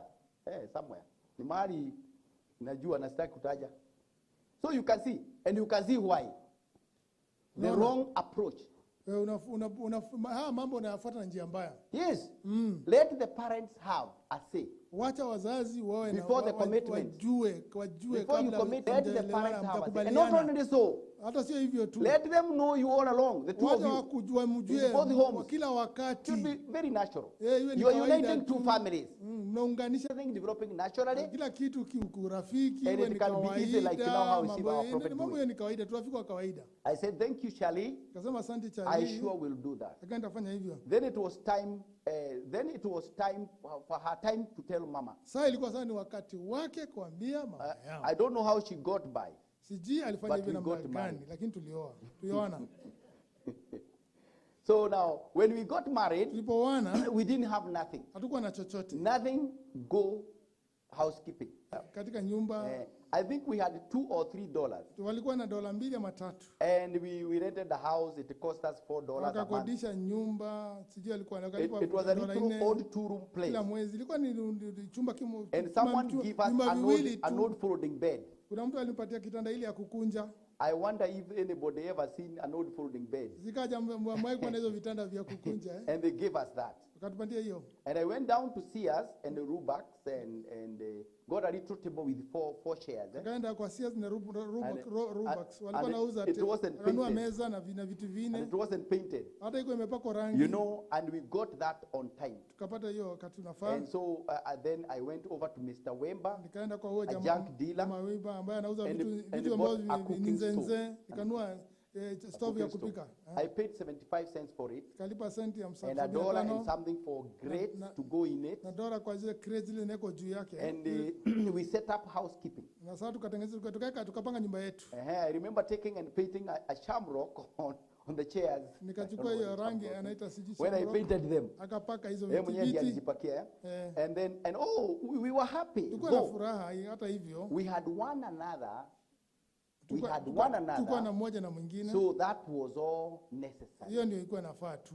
I hope this is very interesting.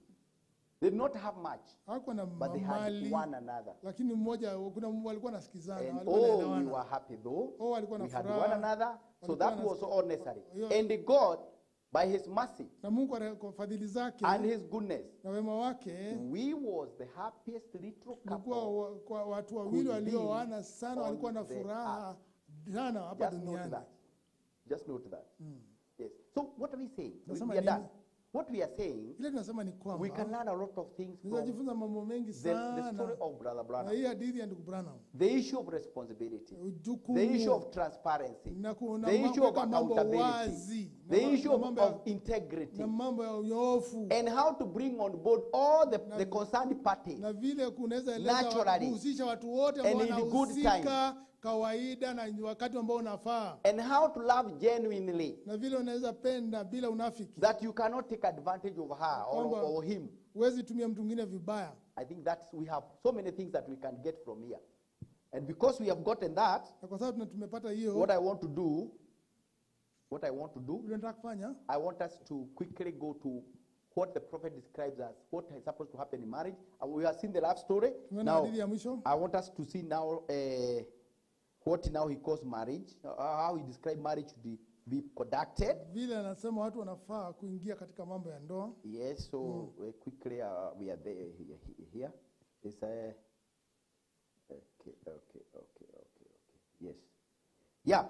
Now, in the message countdown, Ujumbe wa kwa sababu kinyume nyume. I want us to quickly see how the prophet described now the marital process for us. Hiyo hali yote, huo mchakato wote wa ndoa. After seeing his love story, Baada ya kuona now hadithi we yake can ya now be able to mwisho, tie the two together. sasa tuchikanisha mambo mawili pamoja. 620909 620909 M countdown paragraph 35 where it talks about marriage. 620909 M countdown paragraph 35 which talks about marriage, courtship, agreement. You can even put those words. Courtship. If you put courtship, you'll be able to get that. If it's not, if the format is, if it's another format. Yeah. Yeah, it should be here.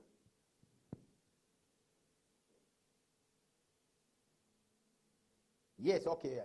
We take, for instance, Tuchukue kwa mfano the marriage for union. ndoa kwa sababu ya We muungano. find out that Nagundua ya kwamba the marriage, ndoa, semicolons, we find the courtship, tunapata hiyo mambo ya courtship ni yeah, kama kujuana, kuchumbiana. kuchumbiana. So allow me to create some space here. We want to see what marriage is, how the process now. What happens on the ground, Tuone vile inafaa kuendeshwa hiyo mchakato wote vile hali yote vile. Aha. So here is marriage. Hapo hii ni ndoa sasa. Yes.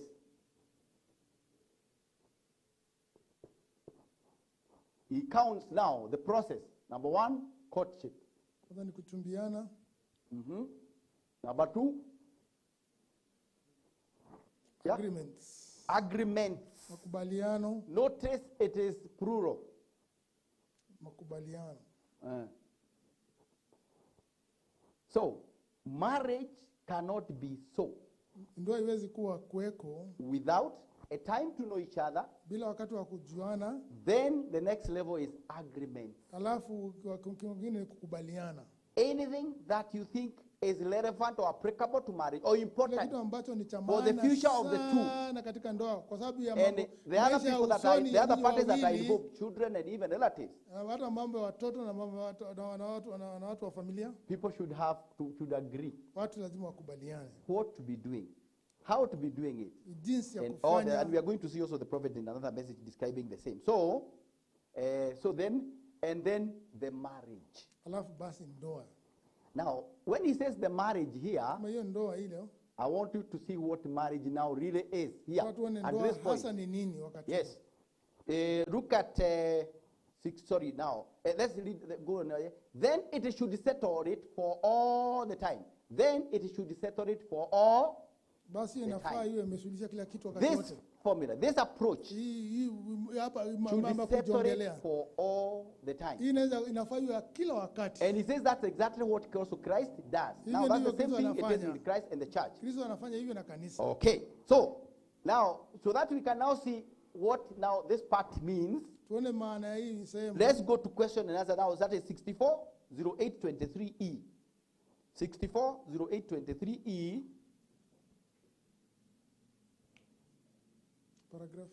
Paragraph 194.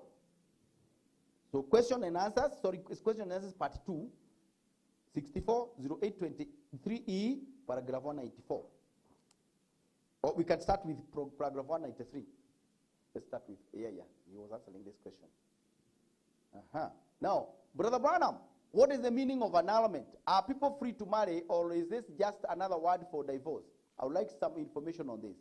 Sure, they are married, as long as they take that vow. Hakika wameoana, muradi wamechukua, wamekubaliana ama So, marriage and the vow is what I want us to do, to understand. Marriage and the vow are actually synonymous. Yes, so we're going to, let's read on. They are married. As long as they take this the vow, they are married. Just like a boy. If a boy promises a girl to marry her, ada good faith. Note that. Ada good faith. He is obligated to that girl. He is just as good as married her. The only thing the Lord does is give a bill of rights to live together, to keep from being common law husband and wife. But when a man tells a woman, I'll marry you, honey, I'll take you for my wife, will you take? He is married. Your vow is sacred. That's what marries you. Anyhow. So, what we are saying, we can see what this is telling us. It should be courtship, agreement, then a vow. The vow marries you. Or we can also call it commitment, or the prophet is also going to call it promise. So, that's how the process goes on. There's no preacher can marry you. No magistrate or nothing else. It's your own vow to God and to this man. When you promise, when you promise, you are married. Okay? Let me see whether they okay. Let's go on a little bit. Look here, you say, Brother Manam, is that you say you said you'd only answer that by the Bible. Did you want the Bible on it? Raise your hands if you want it. Now we got about 6 or 8 minutes. All right. Joseph, her husband, being a just man, her espoused husband, already called her husband. They were only espoused. Yes. Yeah. But now when the angel Gabriel came, how did he address Joseph? Joseph, don't fear to take Mary, your wife. But she was still a virgin. She was a virgin. Remember, she was still a virgin. But wife. So she was espoused. So you can see when marriage happens. In other words, now let me ask you, does marriage happen after wedding or before wedding?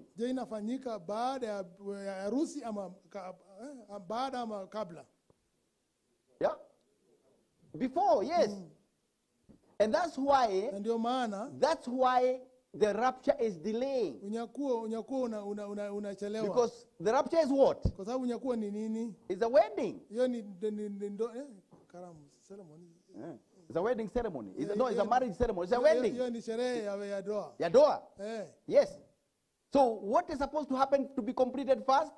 Marriage. That's why the marriage is on. The marriage of the Lamb. The invisible union is going on now. The marriage is going on. But after the marriage is completed, people now can celebrate what? In a wedding. Very, very important. So you can see even Joseph. Joseph, her husband, being a just man, was minded to put her away. But before they came together, you see, he was found with a child of the Holy Ghost. And the angel of the Lord appeared to him in a dream, saying, Joseph, thou son of David, fear not to take unto thee Mary, thy wife, already married. He had already promised her. So what we are saying, we are supposed to be very careful, especially the young people, with this process. For it to be real, ili to be in good halisi, faith, iwe katika and to iwe happen na correctly, usafi, na iendelee vizuri. it means these people are well advised. Hawa watu lazima wawe wameshauriwa vizuri. They are sober. They know what they are doing. Wanajifahamu, Yes. family wanafanya. And they are also in the fear of God. The way the prophet puts the marriage covenant. That has to happen. Lazima ifanyike. So when that happens nicely, ifanyika vizuri, even by the time they are committing themselves or wakati promising wanakubaliana ama or wanaahidiana, everybody knows kila mtu anajua that they mean what they are saying. Wanamaanisha kile vile mtu anasema. But when the process is not followed, lakini ukata kufuata hiyo njia vizuri, that's when you find the confusion. Ndio unapata People are going back on their promises. Others are doing what? Watu wanasema hapana, because something was done kwa sababu kuna kitu kifanyika out of place or when it was not due. Kifanya ama kilifanywa kabla kijafanya. Maybe over a cup of tea. Labda mkikunywa chai. Wewe unasikia unanipenda? Ndio. Hata mimi nasikia nakupenda. And then they are talking as they have vowed. Hata wamesema wamepeana nadhiri. What kind of a vow is that? Hiyo nadhiri ni aina gani? They are even strangers, like even sometimes. Hata ni watu wajuani. It happened whereby you find somebody is considered vowed to somebody who is not even known whether they are still living or not. Ajui hata kama ako hai. Even their place was not known. Hata ajui kwa ni wapi. Alafu mtu atialivao na yeye. What is vowing? Vowing should be coming, it should be the highest level of this relationship. It is the last thing to seal the package. Something that everything else has happened. And this is just a signature. When that is not done, then people are going to get into messes. And it's just because maybe they are not well advised. So, this is something else the prophet says about, very important about now the agreements, now details, a little bit of details of what agreements are. Now, if you look at 62, the marriage of the Lamb, quickly, the marriage of the Lamb, paragraph 62, 0121E, 620121E, the marriage of the Lamb. We can look at paragraph 83. 84, and then 85. From there, let's go on. Now, look at this. And then after the decision is made that you are, then comes the engagement. You can see, there's a process of decision making. All this is a process of decision making. And then this person can commit himself or herself and say, with the foregoing, all the things we've talked and agreed upon, I promise I will uphold that. Yes? So you can see, and again now, so that find that at then you find that at the altar. You've got to make an engagement before this union can be. And that's the way it is with the Christ Church. It has to be an engagement with Christ, a pledge, an engagement, a love affair. And then the next thing is promises made. There has to be promises made to one another. So these agreements are also called promises. Promises, not a promise. Now it's promises now. Made to one another, like that you make promise. Sweetheart, if you marry me, I'll promise that I'll be loyal and true. I'll look upon no other woman. I'll look upon no other man. And I'll do all that as a duty as a wife. We have children. It will do all as a duty as a mother. I'll be a housekeeper. All these promises has got to be made or should be in a correct way. No. That's the same thing when you come to Christ. If Lord, Lord, if you will receive me into your kingdom, I promise, there you are. I'll love you. I'll be true to you. I'll serve you day and night. Yes, you see? is detailed. What I'm trying to say here, Ninajaribu these kusema ni agreements kwamba, are haya detailed. makubaliano ni ya kilindi. Yes, detailed. Iko na And very mambo mengi specific. ndani. It's not just a blanket agreement. Sio hivi tu juu. Yes, I'll be married by you. You'll marry me. Wewe utanioa, hapana. Then, alafu without any details, bila mambo mengi, maelezo mengi. If it is not detailed, kama kuna maelezo mengi, the problem is shida ni on the ground there is nothing general.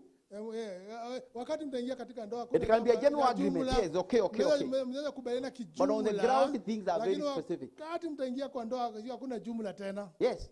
You never said anything about children. Au kusema ni kuhusu watoto. So you start arguing over children. Unaanza mabishano. You never said agreed anything details about money. You argue over money. Mnaanza sasa mabishano. You did not say details how to handle relatives.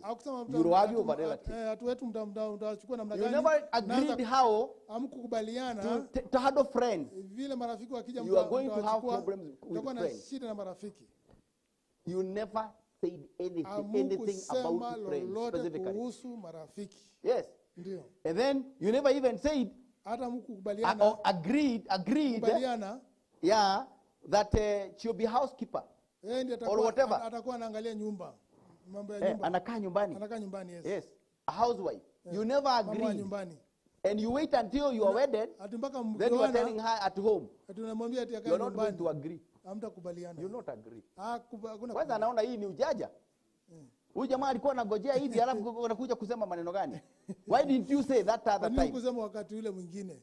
So he will start to lose trust with you. Hata kuamini. Because it's like there were hidden cards, Ni kama ulikuwa unaficha. Behind here. Alafu unakuja kustoa baada ya kufika pale. This is one of the things that have been challenging marriages. Hiyo ndio changamoto katika ndoa. But you know, most of it was lack of awareness. So I agree. Mambo mengi wakati mwingine tuko tunajua. The agreement for these young people now today who has not done it. Remember these agreements are supposed to be makubaliano specific things. Yani mambo hasa, ni mambo kabisa hasa mahususi. Yes, agree on everything that you think is important. Mambo ambayo ni ya maana sana. And when you are talking now during the courtship and all these other things, wakati wa kuchumbiana na mambo yale mengine, is premarital. Hiyo ni mpango ya the ground is neutral. The ground is neutral. Ya mnaongea bila once you have committed yourself, neutrality is lost. Sasa hakuna tena kusema ati tu kukubaliana. Yeah. Even when somebody you are talking about relatives, I don't know how to be handled this way. Ati sijui watu kwenu na wapandu wengine. Not after you are wedded or after familia sijui sio baada ya ndoa. Because when you talk about it, you'll be dealing with a crisis. Mtakuwa sana shida. A relative amekuja akakaa pale. And then you are not comfortable with him or her. Hautaki wa relative. Then you raise that issue. Ukiongea it will be personal. Sikuwa sana wewe unaingilia sasa. Because my sister alitembea ndio sababu naongea juu ya relatives. You are not going to agree on that. Hamtakubaliana hiyo sasa. Yes. But if you talked prior to that, lakini kabla ya hiyo mambo yote, the ground was neutral. Hakuna mtu alikuwa amefungwa. You not be referring to anybody. Hakuna utakuwa unaumiza mtu yeyote. And you have come up with a formula. Na mngejua how to handle the relatives. Na vile and discuss and even agree. Watu wenyu wakija kutembea mtakuwa mnajua vile and it will be applicable to every relative. Na itakuwa ni watu wote wa pande na nyingine. But not after you've committed yourself. Sio baada ya kukubaliana. And a relative is already around. Alafu na kuna mtu wako hapo. Or came around and disturbed you. Amekuja mkusumbua. And you think you are going to discuss it. Hadi mnaanza kuongea sasa. The ground is no longer neutral. Hapo hakuna sasa ati and there is no agreement to refer to. Hakuna hakuna pali mtasema tulikubaliana. But if these agreements were made at the right time, kama mlikuwa mmekubaliana you only refer to them. Sasa mnasema tulikubaliana. Hata you don't even refer. Everybody is remembering what you say. Kila mtu anakumbuka vile mlisema. It becomes very easy. Inakuwa rahisi sana. The same thing Christ does to us. Hivyo ndio Kristo anatufanyia. He has spelled out his requirements specifically. Amesema tueleza mambo yake vizuri sana. Baptism in Jesus name in much water. Ubatizo katika jina la Yesu Kristo. There's nothing general there. Hakuna kitu ya jumla hapo. Yeah, living by every word. Kuishi katika kila neno. When a brother does this, this is what you do. This, very specific things. Ni mambo kabisa hasa, yani sio mambo ya jumla. Yes, there's nothing general there. Hakuna jumla hapo. So marriage has to be exactly that way. Ndio inafaa iwe hakika hivyo. We can only understand if we see how Christ handles his marriage. Sasa tunaweza elewa tu tukiangalia Kristo vile anaendesha yake. Blessed be the name of the Lord. Amina. So I believe naamini if we see this process clearly, ukiangalia hii hali yote so vizuri. I'm trying to kind of shorten it a little bit. So just maybe let's read on just a little bit here. So and that's the same thing when you come to Christ, Lord. If you will receive me into a kingdom, Bwana ukinipokea nikija katika I promise. There you are. katika ufalme I'll love you. I'll be true to you. I'll serve you. Nitakupenda, It's too bad we forget that. Nitakutumikia. I'll serve you day and night. Nitakutumikia usiku na I will mchana. fast. Nitajifunga, I will pray. nitaomba. I'll be loyal to you. Nitakuwa mwaminifu kwako. I'll bring my tithings into the house. I'll pray many times a day. I'll do anything. And I'll pledge all my love to you. Na mimi nitakupenda kabisa. That's what you should do. Hivi ndio nafaa ufanye. That's exactly right. Hakika ni Where kweli. you promise that. Pali And it should hivyo, come from your heart. inafaa itoke kwa roho yako. If you promise your husband that, Ukiahidi bwana yako and not hivyo, from your heart, na sio kutoka kwa roho yako, you mean it. unamaanisha You are hivyo, absolutely not living correctly hakika uishi with vizuri him. na yeye. It's kind of a Ni crystallized mambo affair. tu ya kupatana tu. Okay, so what we actually saying, Vile nasema, maybe I could read one more. Let's read, maybe let me read just one more, another quote on that. Now, in the message of Christ is revealed in his own word, 650822M. 650822, Christ revealed in his own word, paragraph 37.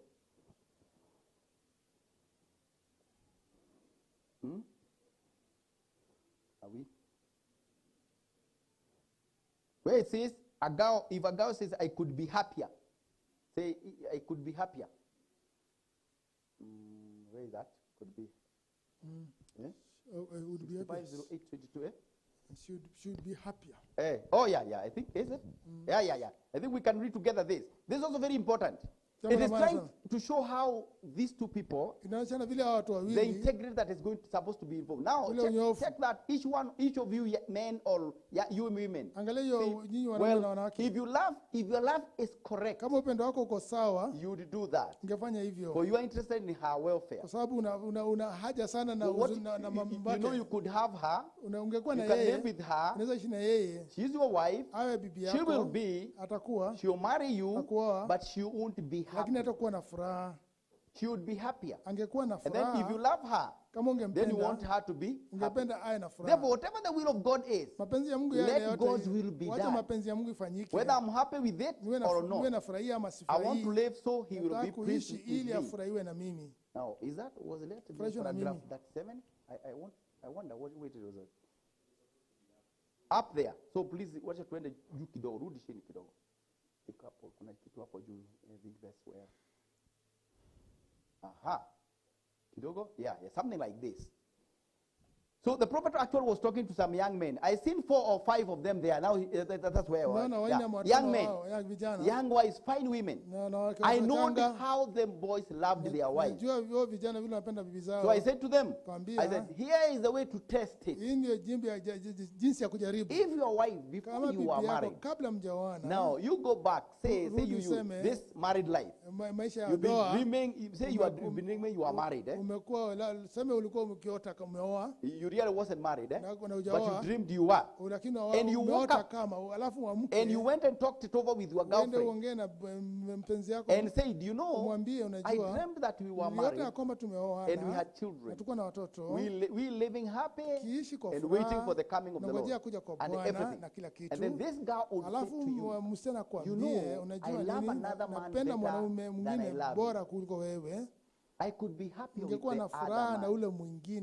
Could you from your heart love her well enough to say, God's blessing rests upon you, my dear, go with this other man? Could you do that? I'm just asking maybe the young people. Could you do that from your heart? What if umekuwa ukimpatia tu zawadi tu pesa ile kidogo, ataenda na hiyo tu pesa kweli na uwe na roho safi? That's why we were talking about giving of gifts the other time when we had the meeting. If you give those gifts and they are meant to persuade her, alafu niza kufanya unajaribu kumshawishi ili amue, that will be corruption. Hiyo ni you're trying to corrupt her. Hongo ni hongo. Ufisadi. Ufisadi sio hongo, ufisadi. Ama inaitwa kiruke? Labda ufisadi tu. Yeah. So this is why Hiyo ndio maana. we need so much integrity in Nahitaji this, unyoofu. that you even believe that you are actually a son of God, and you Hata are wewe talking to a mwenyewe daughter of unaamini God. ya kwamba wewe ni mtoto wa You are so honest. Uko na You don't want to persuade her decision.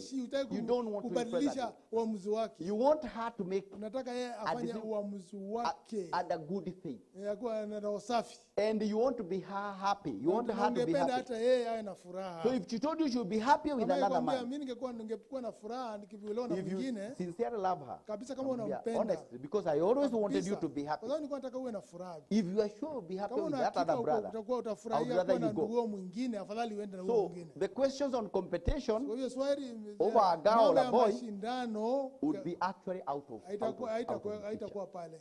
Yes. Kabisa. So we can see the level, the kind of Tunaona integrity, kiwango cha the kind unyoofu. of capacity Na uwezo that we need ambao tunahitaji. to be able to conduct that. So now, maybe because of time, sababu ya wakati. I'm looking for a place where maybe to, let's also look at this 6006:30, God's provided approach for divine fellowship. 6006:30, God's provided approach for divine fellowship, paragraph 10. I'm looking for a place to actually land. 6006:30, God's provided approach for divine fellowship, paragraph 10, where he talks about agreement for this certain fellowship. So we are seeing that agreement, marriage is a process, not an event. It is a process, not an event. And so parents, when they understand this also, they will help in the process. When also our children understand this, they know how to conduct themselves and what is expected of them. Yes. Although without that awareness and mutual awareness, of course, there will be push and pull. The parents don't understand, maybe, you see. And then again, if you want to be trusted, be trustworthy. Prove you are trustworthy. I think that one we already have said. So both parties need to collaborate, and there should be a mutual understanding between the parents and the children. And let everything be done with enough accountability. And first of all, prove you are a Christian before you can be trusted with somebody's girl or somebody's boy. That integrity, we have already seen in our prophet. It was very, very important. So it cannot be overemphasized. Now, if there is a true fellowship, and God is love, and love demands a fellowship. Like the young couple. When the boy meets the girl, and he says to her, he thinks she is so pretty, and she's fond of him. They want to have fellowship, a real fellowship. But before they can have fellowship, there has to be an agreement. So there is not going to be fellowship successfully without an agreement. How will we be doing this? How do you like this? What is it that you don't like about this? What are your preferences? What are your likes? What are your dislikes? Yes. How do we complement? What am I complimenting in your life? What are you complimenting in mine? And then how can we agree? Where is our middle ground regarding this particular behavior? Yes. So there has to be an agreement. Yes, a mutual agreement. And it has to be arrived at. Group, very sincere discussions. You know, until you can agree, this is our middle ground. For example, if somebody is expressive, Kama mtu anajua anaongea sana and the other one is reserved, na mwingine anasikiliza sana, how do they agree wanakubaliana namna gani about communication kuhusu or vile conversation? watakuwa naongea? What are they required to agree? Wanahitaji wakubaliane namna gani? Now this one, Sasa hii they charge when they are talking. hao wengine wanaongea kwa nguvu. That's how they charge their battery. Wanasema battery yao inapata nguvu wakiongea. Yes. The other one charges in silence. Mwingine anapata battery yake ya ndani. So the question kama is, amenyamaza. where is the middle ground? Where do they meet? Sasa watakubali ni wapi katikati watakubaliana They sasa? must Watapatana. look for a middle ground. Lazima wajue wewe ukienda safari hii ndefu Because mpaka hapa na if mwingine this mpaka hapa. person, if he goes to work, let me say if is a man now. If he goes to work, huyu akienda kufanya kazi, where he is supposed to talk, pale lazima ongee. He will spend the whole day na huyu mwingine atakaa siku extroverting, forcing himself. Akijisukumia. He loses the charge so much anapoteza charge that hiyo by the nguvu. time he's in the evening, battery, he doesn't even to talk to anybody. Akifika nyumbani So you amepoteza come to the moto house, wote, hataki kuongea na and mtu yote. in fact he just maybe akifika nyumbani anataka tu he wants to kunyamaza. keep to charge the battery. Ndio battery irudishe It is nguvu. so low. Kwa sababu imeenda chini sana vile alikuwa anaongea mchana kutwa. And then the wife during the day, na huyu bibi maybe was at mchana, home, alikuwa nyumbani tu. introverting, and she's an extrovert. Amenyamaza tu, The whole day. So amenyamaza now mchana she wants to kutwa. charge a bit Sana yeye by battery yake talking. anataka kuweka So nguvu. she has been waiting na for the whole anaongeza day nguvu for him. akiongea na amekuwa amekojea mchana kutwa ndio huyo Now, aje hawa watu watafanya amsaidie nini? kuongeza battery. You can see. Nguvu. So their batteries are down. Battery zote za wawili za But pandiko ziko for chini. opposite reasons. Na huyu mwingine yake iko chini. Sasa watafanya nini? What They are you need to going have to to strike a balance. Lazima They need to agree lazima wawe na makubaliano that when katikati. I come, Nikija allow me to charge for about 30 minutes. niruhusu nirudishe nicharge battery yangu katika dakika 30. Alafu nianze sasa kukusaidia kucharge. Kucharge yako. But because of lack of awareness, lakini kwa sababu ya kutofahamu, they are going to have to fight. Watapigana sasa. Wewe unaongeanga na watu wengine huko, sio wanawake wengine, ukikuja hapa utaki hata kusikia nikiongea. Na unasikia. They don't understand the complement. They don't understand the formula. Hawaelewi hiyo formula. They don't understand oneself. They also don't understand the other Wajifahamu person. wenyewe na afahamu mtu mwingine vile alivyo. Lack of self-awareness. Ajifahamu And vile also to being alivyo. aware of this other Na person. pia afahamu mwenzake vile alivyo. So each of them kwa hivyo hao will wawili require self-awareness watahitaji kwanza mtu ajifahamu vile alivyo. until they can now agree Alafu ndio sasa how wakubaliane to handle how to take care of each other. vile watashughulikia mmoja na mwingine. Exactly. So that's it. So there has to be an agreement. Lazima kuwe na How to makubaliano. handle the various aspects. Vile mambo fulani mtafanya. How to right the wrongs. Vile makosa. Kama ni makosa, itakuwa inarekebishwaje? Yeah. How to communicate effectively. Vile mtaweza kuongea kabisa mpaka mnaona That matokeo. is supposed to be done before the commitment. Kabla mjakubaliana. Exactly. If we had time, we would go to details of the examples. Tungepeana But mfano. because of time, I think we are able to understand it. Before they can enter into wedding, not wedlock, katika mambo hiyo ndoa, actually meant wedlock, there has to be an agreement lazima for kuwe na this makubaliano certain fellowship. ya ushirika huu fulani. And it is based upon truths. Na imejengwa juu kuna makubaliano All their mnakubaliana pledges kabisa. to each other. You Ama can say nadhiri ambayo truths, mnapeana moja na mwingine. pledges, promises, ahadi. And then a holy basi kutakuwa wedlock. ndoa takatifu. Ndoa. Wedlock is not wedding. It's marriage. Yes. Ndoa takatifu. Yeah. And then we enter into a lifelong Alafu fellowship. sasa mtakuwa katika ushirika wa But before we can enter into that fellowship, katika there has to be ushirika, an agreement. lazima kuwe na makubaliano kwanza. So I want to finish by asking. Nataka kumalizia nikiuliza. Since marriage is a lifelong walk.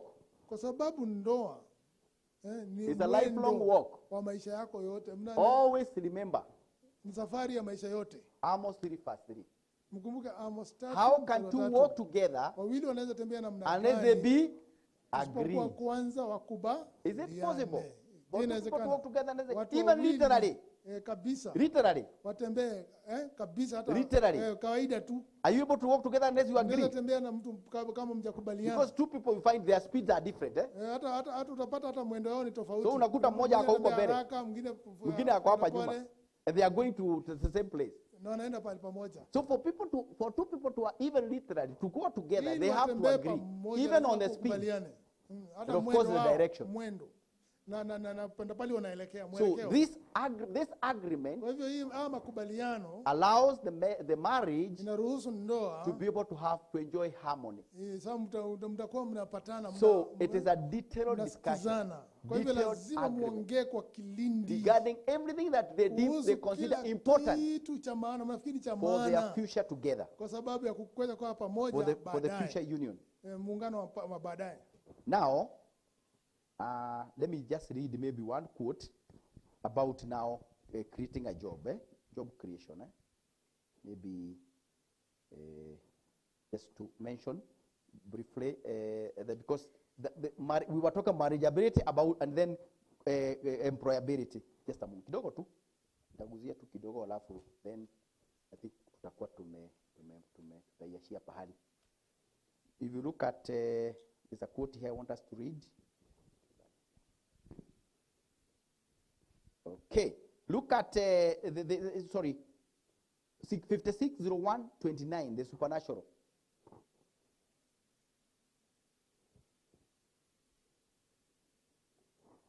Paragraph 29 to and 30. So 5701:29, the supernatural. Paragraph 29 to 30.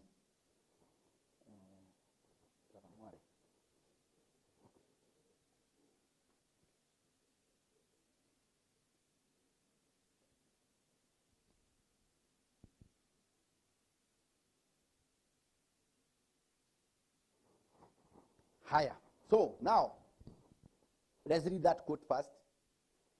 Now, this man we are going to speak of for just a few moments. Then Tutaongea kuhusu dakika chache. I want to give a testimony. Nataka kupeana ushuhuda. This man Elijah, the great prophet, was a man who lived in that constant atmosphere. Mkuu aliishi wakati huo. He was a called man of Nazarite birth. Alikuwa amezaliwa Mnazarini.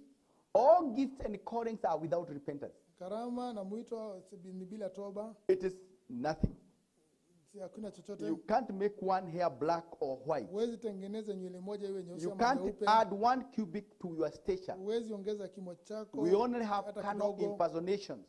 Tuna uigaji tu wa kimwili. When we try to impersonate something kuiga kitu that God hasn't made Mungu us. hajatumba hivyo. If we try to do something that God hasn't called us to do, ambacho Mungu hajatuita tuifanye, we'll be a total failure doing it. Tutashindwa kabisa. So whether it is spiritually, iwe ni kiroho, whether it's whatever dimension, iwe ni kiwango kipi, we cannot do. We hatuwezi cannot fanya succeed lolote, hatuwezi fanikiwa in something that God did not call us katika to kitu do. ambacho Mungu atajuita tufanye. If man would try to make himself woman, Mwanaume akijaribu kujifanya mwanamke, woman man, ama mwanamke mwanaume, how would you do it? utafanya hivyo namna gani?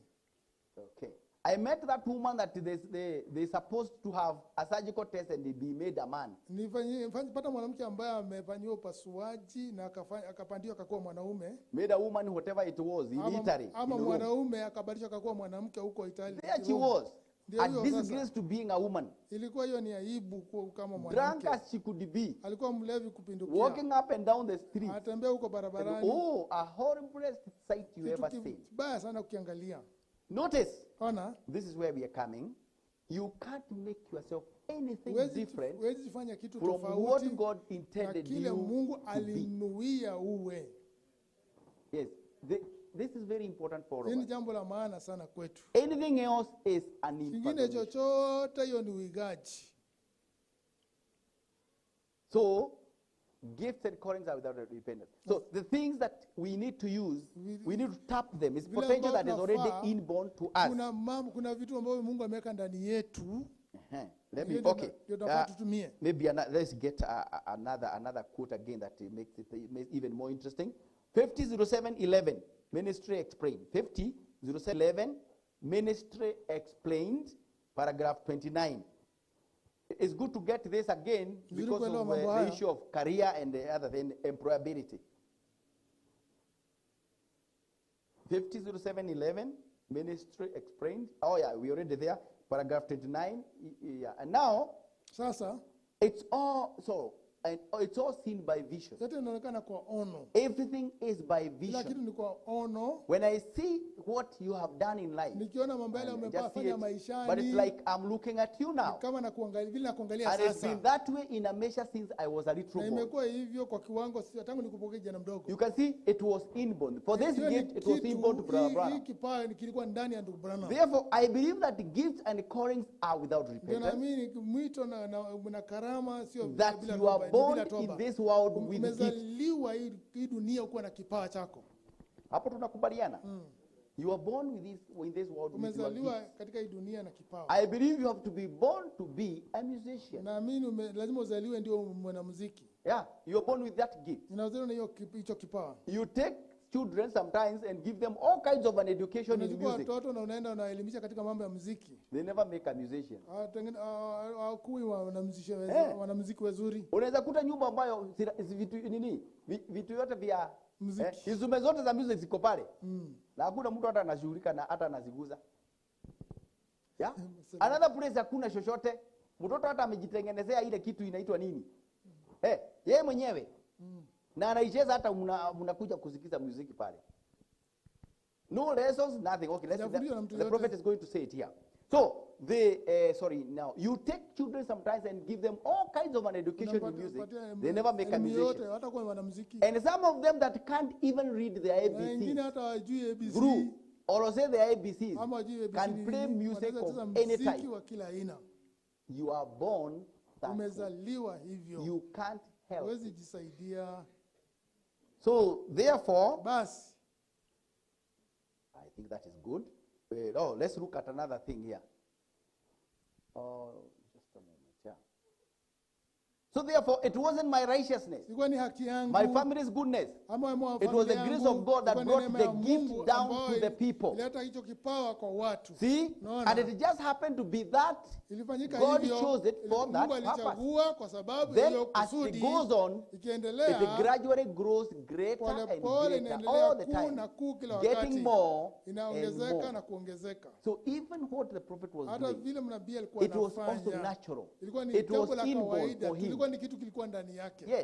Okay. Let's look at another example. 6407.5, the masterpiece. 6407.5, the masterpiece, paragraph 35.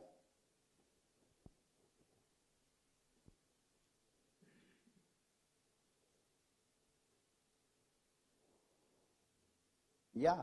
Now a genuine sculptor. Now look at this. Mchongaji halisi is inspired, anauishwa like a genuine poet, ni kama mwandika mashairi, or any genuine singer, ama muimbaji, musician, mwanamuziki, whatever it might be, yote ile, all real, wale halisi has to come by inspiration. Wanapata uisho. Anything real kitu kile halisi must come by inspiration. Lazima kije kwa uisho. What does the inspiration come to inspire? Uisho unakuja kuishuisha nini? A natural endowment. Ni kitu ambacho uko ndani yako. Kitu ambacho uko nacho. And that's why practically ndio maana you find even at the places of work, unapata hata pale mnafanya kazi, not many people are creative. Sio watu wengi wanakuwa wanaweza Not many people are innovative. Sio watu wengi ni wabunifu. Though they have the basic training. Ingawaje wamefundishwa mambo ya msingi wa ubunifu. Inspiration kwa sababu uisho is what we cannot impersonate. Hiyo ndio uwezi iga. And you cannot manufacture. Na uwezi tengenezea. So innovation, creativity, it's by inspiration. Uisho, then all real has to come na by ile halisi lazima iwe kwa uisho. Michelangelo must have had the inspiration of what Moses really looked like. Michelangelo lazima alikuwa na uisho wa vile Musa alikuwa anaonekana. Yes. So it's very important ni jambo la maana sana to understand this. Kuelewa you are not going to force your child hautasukumia mtoto wako to become what they were not intended. Awe kile ambao Mungu akunuia wawe. Even if you did, hata kufanya hivyo, you force them, they will be stressed. Watakuwa watawasumbuka. They will suffer. Watateseka. One day, siku moja, they have maybe, I don't know, depending on the personality type and other factors. Some of them may bring them down. Wengine watavunjika moyo kabisa. Don't force a child. Usisukumie mtoto awe kile ambacho hakuwa awe. Try to understand. Jaribu kuelewa what they were made for. Kile waliumbwa wae. Maybe we can look at another example here. Yes, 50:03:00. 50:03:00, gifts and callings, paragraph 12.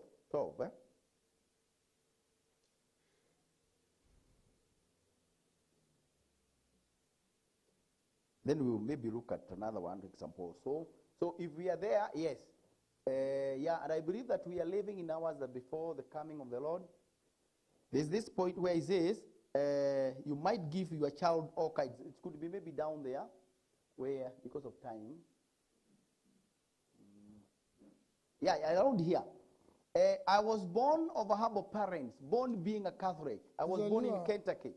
Nizaliwa Kentucky. And I believe that gifts and callings, as I said, are without repentance. Karama na mwito sio lazima haina toba. That you are born here in the world with this gift. Unazaliwa hii duniani kuwa na hizo karama. Just the same as you are born to be a musician. Unazaliwa kuwa mwanamuziki. You might give your child all kinds of lessons. Unaweza patia mtoto wako masomo yote. But if that musical talent, lakini kama hiyo talanta ya muziki haiko ndani yake, it will never do more good. No more good. Haitamtendea wema wote. Is that right? Itakuwa bure. But we are born the same way. Na njia ile in the spiritual realm. Katika upeo wa kiroho. For gifts and callings of God. Kwa sababu karama na mwito wa Mungu without repentance. Sio lazima utubu ndio upate. That you might know Jesus Christ was ordained of God. He was the one who was seen from the Garden of Eden. Alionekana kutoka bustani ya Eden. Now, there is a place here. Okay. Oh, so yeah. Let's look at 53:11. Go to 53:11:04. Deep calleth unto the deep. 53:11:04, paragraph 15.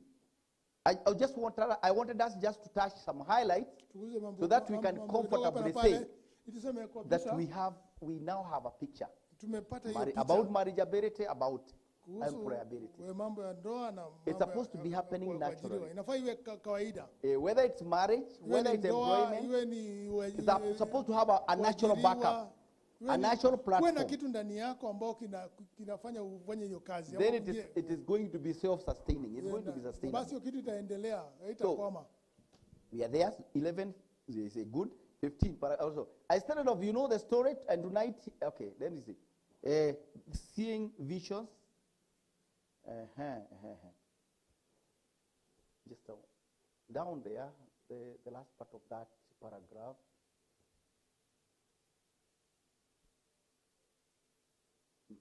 I think that we may also may the age of just a moment. Dear Lord, from the depth of my heart I said these few words. Is it here? Now check where he says people are born to be singers. Around the same place there.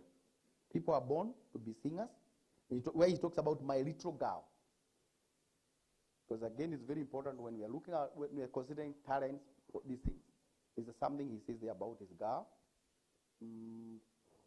Say, my little girl, just around there, my little girl seemed like kind of inclined. Oh, yeah, I think it should be around here, maybe. He was so tired, he couldn't get up. Okay. Get to the little girl. So even seeing visions to Brother Bram was natural. So let's not imagine that I'm going to pray and become now like that. If anything is to become what I was born for. Not something else. Maybe maybe Brother Mware does things and I want to be another Mware. No. I'll be impersonating. And it will stress me. But he is himself. And he's living a natural life. And you can see he's admirable, but because he is himself. But I cannot be him. So that's what we are saying. What is ours should be natural and also inborn. So are you able to get my little girl? In that message, this is 51. No. It is 53:11:04. 53:11:04. Maybe that's where we went wrong. 53:11:04, paragraph 16.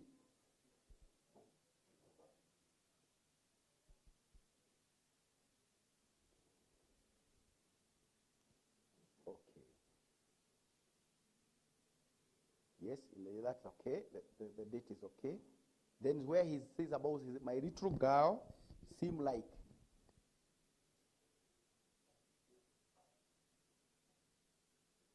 This is very important for parents to know how to handle gifts and prove maybe discover what a child has.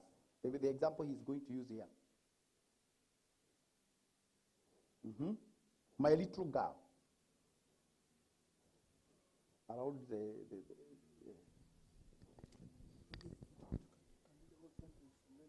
Hey, so my little girl seemed like kind of inclined to play music. Umeenda kwa search uweke hiyo full sentence.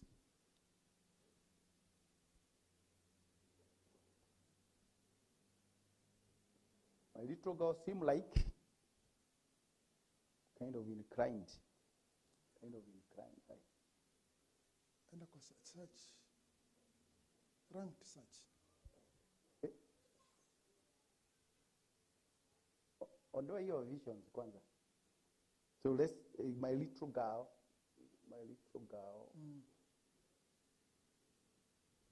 My little girl seemed like.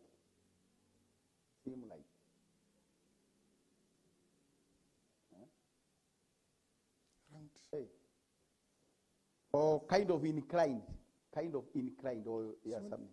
Just remove the others, maybe just say kind of inclined, maybe. Or a little boy of it. Just say, ranked search. Ranked search. Search, ranked.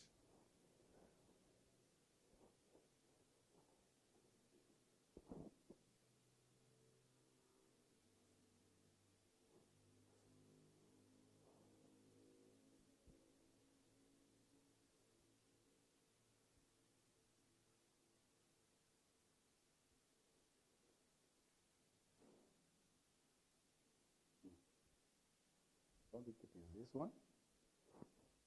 So it talks about, this is the same message, is it?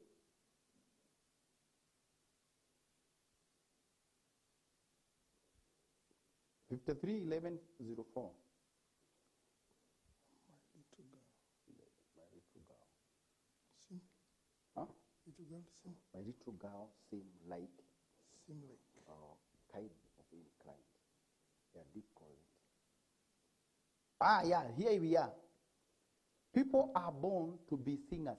Thank you. Watu wamezaliwa kwa wanamuziki. Some time ago, I was buying my little girl a little piano for Christmas. Wakati mwingine nilikuwa nanunulia mtoto wangu msichana wangu mdogo piano ndogo kwa sababu ya Krismasi. She seemed like she's inclined to play music. Alikuwa anaonekana ni kama anaweza cheza muziki. Anaegemea. Anaegemea kucheza muziki. That's how parents should be looking at the children. Like the way the prophet was doing. He was considering the inclination of the little girl. Mwelekeo ni wapi? Anaegemea towards music. And I was standing. And the wife cannot play either. And I was trying to pick out a chord on the little thing. Huko ameenda kununua. And a little boy came up to me, about 8 years old. His little shoes off his feet. His little hair needed trimming very bad. It was down on his shoulders. Old ragged coat on. And he stood and looked at me a little bit and said, "What are you trying to do, mister?" He's trying to pick a chord. Then the boy asked, "What are you trying to do, mister?" Because ameona akisumbuka sana. I said, "I'm trying to make this chord." He said, "Let me have it." 8-year-old. Unasikia ile shape yako naye. Then I said, "Let me have it." Well, I thought, what would a poor little ignorant child like that know about that piano? Oh my! He was a master with it. Alikuwa ni master. He could Alikuwa anajua play kabisa anything steady. he wanted to. Angecheza chote ambacho alikuwa anataka. Well, I looked at him. Nikamwangalia. He walked over to one of those little xylophones. Akaenda hapo kwa And he picked her up and played Silent Akachukua Night. xylophone akacheza. I never had anything like Sijawahi this. kusikia kitu kama hicho. And then he took about 6 or 8 inch piece of gas pipe, Akachukua ile laying there in the hardware store, yeah. and he blew the stars sparkled banner akacheza hiyo through that muziki. gas pipe. I said, "Son, Akasema bwana, did you ever have music lesson?" umewahi kusoma muziki? He said, "What's that?" Akasema wakati ya nini hiyo? What's for? Hiyo ni nini? He was born a musician. Alikuwa amezaliwa He didn't mwanamuziki. pretend to know how to do it. Hakujifanya tena But that's anajua. true with our instruments. Hiyo ni the kweli na piano, vifaa whatever vya it will muziki, be. piano na yote ile. So we can sing. No. That's what the prophet would advise Hivyo us. ndio nabii angetushauri. Yes, let's see how a child is in Christ. Wote tuone mtoto Let's anaegemea upande gani. expose them to all sorts of things Wacha that are in that in the incarnation. Watu tuwaruhusu waingie The katika nature in them wajaribu hizo will pick vitu. up. Alafu maumbile vile ameumbwa atajua ni laini gani atafuata. And maybe I think the CBC has an idea. The CBC must have an idea. CBC lazima inaonekana iko na So- inajaribu kusaidia watoto. So basically, Kwa hivyo kwa ufupi, we may not be able to exhaust this, hatutaweza kumaliza but I mambo think it yote, is giving us some idea lakini natupatia wazo. where we don't have to force things, Sio lazima tusukumie whether it's in mambo. marriage or in Iwe ni employability. katika ndoa, mambo We are not supposed to force things. ya kazi. We're supposed to appreciate what God has given to us. Furahia na ushukuru kwa kile Mungu ametupatia. Then polish it up. Alafu ujaribu Add some the necessary value, kuongeza dhamana and it will happen naturally to us. na itakuja kawaida tu. God bless you so much. Mungu abariki sana. Thank you very, very much. Asanteni sana.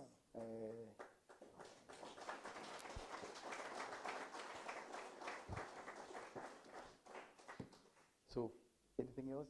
Okay, fine. I think we'll just sing a song. Imba wimbo. Then have a word of prayer. We'll just have a word of prayer, then sing a song. Then I think we'll be done. The Lord bless you. Mungu abariki sana. And if there are questions, Kuna let those maswali, questions come up. Wacha maswali Then we yaje. can address them. Alafu tutajibu. But I think generally we have been able to touch a number of things. Tumeguza some mambo kadhaa wa highlights. kadhaa. And I believe God is going to help us Naamini Mungu atatusaidia. through that. So thank you so much. Asanteni sana. This song that says, sorry, I am sorry. This song that says, kidogo. Number 59. Nizidi Yesu kumjua. More about Jesus. We can sing it in Kiswahili. Nizidi Yesu kumjua. All these things, Mambo haya we yote need to know more and more and tunataka more kujua zaidi na about the Lord and zaidi. His plans for us, and the gifts and all these things. Hizo karama zote. Yeah, God bless you so much. So, oh, sorry, a question. Just a moment, Yes, Brother Washira. For a young man. For a young man wanting to get married. Yes. And you see, he has to know what he has. Yes. And what he lacks. Yes. So that he gets the compliment. Yes. How does he know?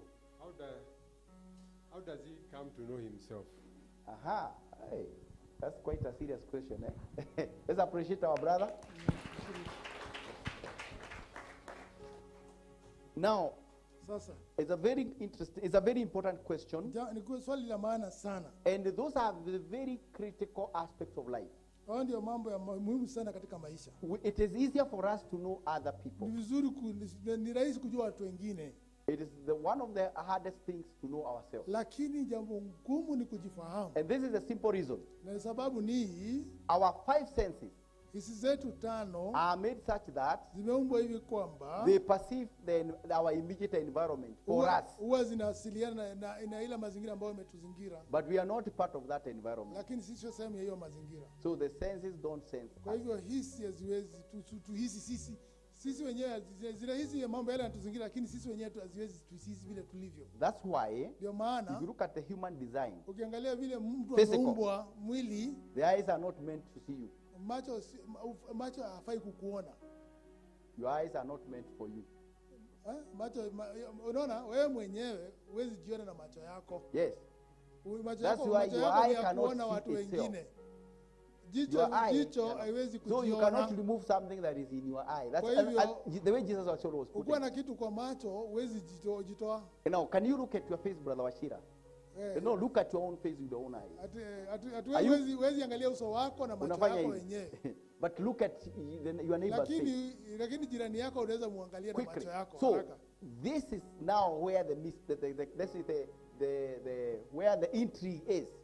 Hapo ndio sasa kuna changamoto. We are not even able to listen to our own voices. Hata sisi wenyewe sauti yetu hatuwezi jisikiliza. When your voice is brought to you for the first time, recorded, ukirekodi sauti you yako, deny it. Alafu sikiliza unashangaa kama ni unaona. Or maybe you doctored this voice. Unasema hapana. That's what you are going to say. Then you take it to somebody who knows and akwambia hii ni sauti yako. So the problem is we don't know our own voices.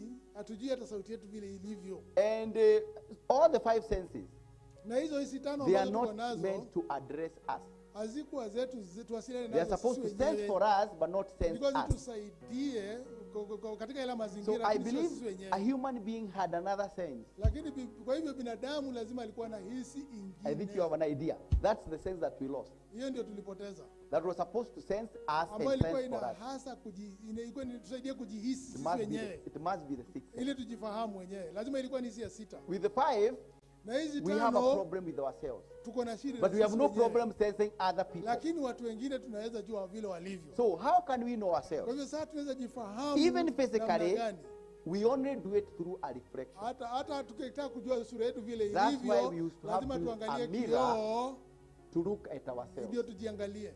But you don't use a mirror for any other Lakini person. hauwezi tumia kioo kwa kitaka kuangalia mtu So mwingine. even the other aspects of ourselves Kwa hivyo hata hiyo sehemu nyingine ya require vile some tulivyo self-reflection. tunahitaji sisi wenyewe tujikisi. But depending on the dimension. Yeah, If it's a physical, you Kama can ni take a kimwili, physical mirror. Kama unataka kujua sura yako vile ilivyo unachukua kioo. If it's social, you may need a social mirror. Kama sasa ni mambo ya vile unaongea mambo ya If it's technical, a kind of another, unahitaji some kioo reflection of kingine. some kind. Kama ni kujua mambo So ya kikazi. when you interact with people, mambo kama hayo. they can become your mirror. Kwa hivyo wakati unahusiana na watu, unapanda uhusiana na watu If you can get a honest person. watakuwa kioo chako. Yes. Kama That's unapata why. mtu ambaye atakueleza mambo wazi. That's why Hiyo ndio if maana you get a good friend in your ukipata wife rafiki or your mzuri husband, katika maisha I'm yako, saying generally, katika bwana yako ama bibi yako, they act as a mirror to you. watakuwa kama kioo chako. That's why you see married people Ndio unaona watu walioana who are good friends, ambao ni marafiki they keep adding each other value. wanaendelea wakiongeana dhamana. Yes. After a while, Baada ya muda that man has and that woman has changed a lot. huyo mtu atakuwa amebadilika sana. Yes, it is Ndio. because of that. Because of That's helping the other person to see themselves Kwa sababu using inasaidia your mtu own mwingine eyes and your ears. kutumia macho yako na masikio yako. That reflection Hiyo is the only way we see ourselves. vile tunajiona wenyewe. But when we don't know, when we don't have somebody we can trust, Lakini kama tuna mtu ambaye tunaweza muamini, self-awareness becomes very, very complicated because we are talking of kujifahamu self-awareness. vizuri inakuwa ngumu sana. Yes, Ndio. because we are not directly able to see Kwa ourselves. sababu vile tumeumbwa hatuwezi jiona But moja the kwa Holy moja. Spirit, Lakini Roho which is Mtakatifu the super sense, ambaye ni hisi kuu, which is the sixth sense, ambaye ni hisi ya sita, is able to help us anaweza kutusaidia start seeing ourselves. tuanze kujijua ama kujifahamu, That you kujiona. find why Christianity is a real value at the adding. Ndio unaona Very adding. Ukristo ndio unaongeza dhamana ama unatusaidia Something that's kujifahamu. happening to you, Kuna kitu kinafanyika and it's kwako, like you are able to see ni yourself. kama unaweza jiona And you ama can jifahamu. even accept your mistakes. Hata unaweza kubali makosa yako. So you are able to accept improvement. Kwa hivyo sasa unaweza rekebisha. Previously, we cannot even Wakati accept mwingine mistakes. hata uko unakubali If somebody makosa, tells you something good, you think they are flattering you. ulikuwa nafikiri na They kudanganya. tell you something wrong, you think ama they are teasing you. nakuchezea, unakiambia kingine unafikiri na You kuchezea. cannot be helped. Hauwezi saidika. So Kwa hivyo we can use the other people tunaweza tumia watu wale and wengine us and the word of God. We can use the word of God. kama neno la Mungu. Actually, it is a mirror. Hakika hicho ndio kioo. Yes. Ndio. And we can also use other people Pia tunaweza tumia watu depending wengine. on which aspect we are Tukitegemea talking about. Yeah. Depending on the subject. Ikitegemea ni jambo gani tunazungumzia. But these other people must be people Lakini that hao wengine of lazima ni integrity. watu ambao ni watu wanyoofu. Otherwise, many people, watu wengi, they tell you with some interest. Watakwambia kama kuna kitaka kitu fulani kwako. Young men or men will tell a woman, you are very beautiful, you are Kijana what, atakwambia wewe msichana tu wewe mrembo uko hivi. but they na have, vile. Lakini ni yao. ulterior. Kuna kitu wameficha ndani. So that's the problem. So you find the woman did not know herself. Kwa hivyo mwanamke hakujifahamu. Because the person that was describing Kwa them mtu ambaye alikuwa anamueleza had some motives. alikuwa na nia mbaya. Yeah. So if we can get sincere people with Kama us, tunaweza pata watu ambao wako na roho nyeupe. that's why we need the right Ndio maana associates tunafaa tuwe na marafiki ambao around us. wanafaa ambao tuko They nao. act as a reflection, Ndio wakae kama as ni a kioo mirror. chetu, kama ni kioo chetu. And there are a lot of things that we Na can kuna know. mambo mengi ambayo tunaweza fanya. Those things we kujua. can't know from people. We can't know from people. Haya mambo hatuwezi jua kutoka kwa The watu. Holy Spirit Roho Mtakatifu helps us to know them. anatusaidia kuyafahamu. So we can become all-rounded Kwa hivyo sasa tunaweza if God is tunaweza working with kuwa us katika mambo and having yote, area yote za maisha yetu. the correct circle of friends. Kwa sababu wale marafiki wanatuzingira ni watu wengi, ni wazuri wote. Yes. Ndio. That's the way I would put it. Hivyo ndio ningeweka. But it's actually the issue of self-awareness. Hiyo ni or kujifahamu. Wewe self-knowledge, unajifahamu mwenyewe, unakuwa na which is most of it unajifahamu vile is ulivyo. forms of reflections. The different dimensions. Kuna mtu anakuonyesha, anakuangazia, anakuonyesha, unajua vile uko. Yes. Brother Washira, is that okay? Can you leave it at that? Oh, anybody maybe with a burning question? Oh, yeah? Yes? Okay, yes, sister. Okay, I have this question. Please expound. Maybe another time we'll have you'll preach about this, about self-awareness, yes, about the different temperaments and personality traits, yes, and how they'll affect maybe relationships or marriage. Yes. Oh, let's appreciate her. Anasema vile maumbile yako vile ilivyo. I'll briefly talk about vile inaweza adhiri na vile mtu ambaye mtaoa. What happens here? Ile inafanyika hapa. First of all, when we understand that this is the way it's supposed to be. Kwanza tukielewa hivi ndivyo mambo inafaa yawe. That the opposite temperament, or the opposite personality types. Ya kwamba kuna maumbile ya vile umeumbwa yako na basically even when we read to the details about the psychology, about the human behavior. Ukienda katika saikolojia mambo ya akili, ya tabia ya binadamu. The picture that comes out. Hii ndio picha ambayo inatokea about marriage, sorry. Kuhusu ndoa. Regarding marriage. Kuhusu ndoa. We only need to understand that. Inafaa tuelewe kwamba. And then when we understand that is the correct formula. Ukielewa hivyo ndio njia ambayo inafaa kuingia kwa ndoa. From then on, kuanzia pale kuendelea, the problem starts being solved. Shida zinaanza kusuluhishwa. Because you stop now trying to make the other person to look like you. Kwa sababu utakoma kujaribu kusukumia ule mtu mwingine. You allow them to live their life. Wewe utamruhusu aishi maisha yake. And because you know that is what you vile aliumbwa, na kwa sababu hiyo ndio unahitaji. You start giving him allowance. Unampatia nafasi sasa. To live their own life. Aishi maisha yake. And you know that is what you needed. Na unajua vile ameumbwa ndivyo kitu ambacho unahitaji. Part of it is not what you want, but what you need. Sio kile ulikuwa unataka, lakini kile unahitaji. When we understand that, ukielewa hivyo, that's the beginning of the long journey towards the solution. Huo ndio mwanzo wa safari ndefu ya kupata solution. But let me mention this by the way. Wacha niseme hivi nikiendelea. When this is the woman, kama huyu ni mwanamke, yes, ndio, is a little bit tempting. Yo, or let's say is a little bit difficult for that family. Hiyo ni ngumu sana kwa jamii. Especially before they understand kabla hajaelewa complementarity. Hiyo mambo ya kukamilishana. Yes. Do you know why? Kwa nini? Because the man, kwa sababu mwanaume feels like their authority is being threatened. Anahisi ya kwamba mamlaka yake, mwanamke ni kama anachukua mamlaka yake. Because every time they talk, kwa sababu kila wakati wakiongea, he loses the argument to her. Every time. He loses every argument. Bibi anamshinda kwa mabishano. Yeah, every time. Kila wakati wakianza kuongea. So and he's not aware why he's losing the argument also. Hajui ni kwa nini bibi anashindwa kuongea na bibi. Yeah. So he feels like his ego is being threatened. Anaona ni kama wanaume wake unakanyagiwa chini. So he starts coming home late. Anakuja anaanza kuja amechelewa nyumbani. Kwa sababu hataki mabishano. Hataki mabishano. Yeah. So these are the things that happen. You have been seeing them. We are seeing them. So the first thing is to understand now what we've already done. Kwanza kile tumefanya. That marriage is complementarity. Kwanza ndoa ni kukamilishana.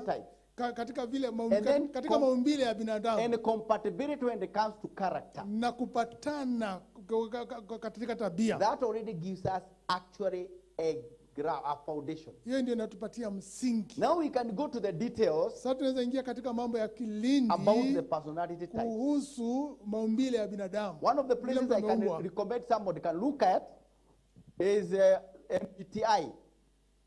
MBTI puts it very well in the internet. Where that is Myers-Briggs type indicators. 16 personality types. That comes out very brings out in I don't want to say very well, but to me maumbile 16 is a little bit easier. Ya binadamu. Many people have talked about temperaments.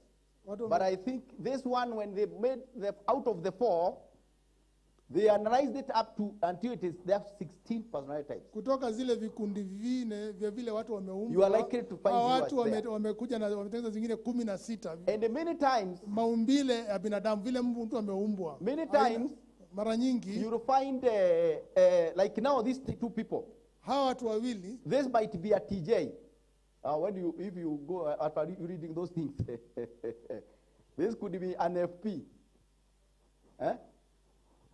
That's why unakuta kuna shida huko kwa hiyo boma.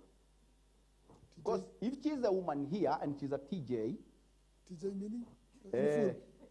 Judging what? Thinker. A thinker who is also a judge.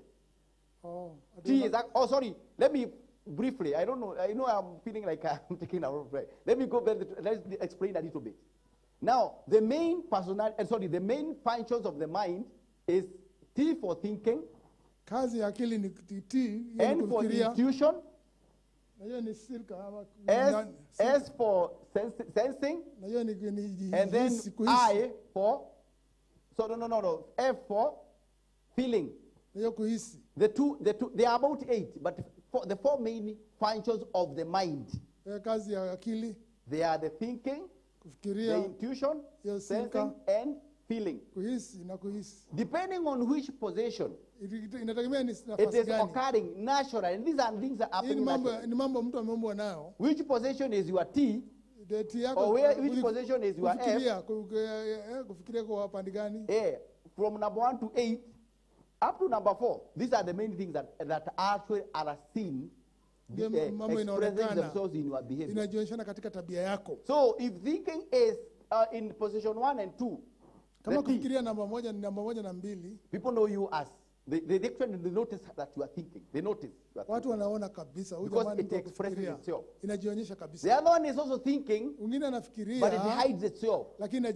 So it is introverted. It is yeah. The other one that expresses itself and people see is actually expressive. Extroverted, yeah? Wakati gani? Bwana? Wewe sio anafikiria unless I said it. So now expressiveness or not expressing itself, the extroversion or introversion is whether you express what you have thought or not. But you have thought. You have thought. Thinking is okay. But after thinking, did you express it or did you hide it? If you hate, that is introversion thinking. So it's if you express what you have thought, is extroverted thinking. Yes. That's the difference. But the two people are thinking. They're okay. But how it after the thinking? After the action, whether it is expressed or not, is the issue of introversion and extroversion. And two people who can marry, who actually are FE and TE. Yes. So, these two people are talkative. They are both talkative. But they are contrasting.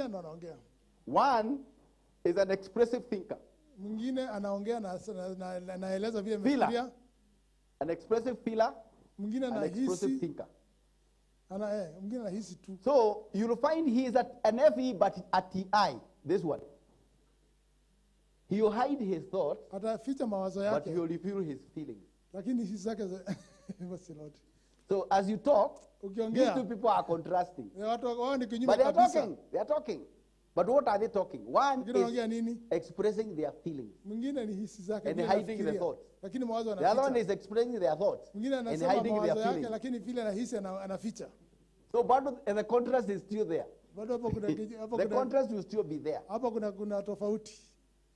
So that's why you can find two people that are talkative. But they are talking two different things. One is expressing the thoughts, hiding the feelings. The other one is expressing the feelings, hiding the thoughts. But they are talking.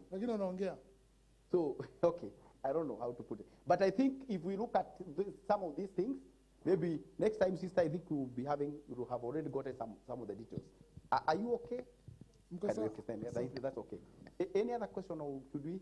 I see a hand there. Brother Karanga. Thank you so much so far.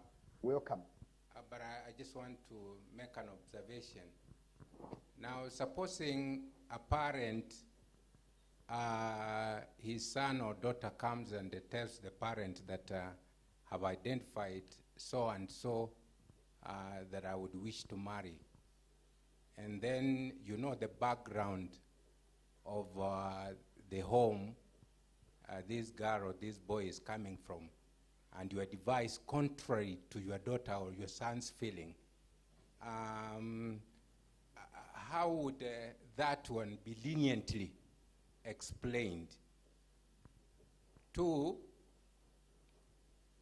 when the definitions of marriage were being given,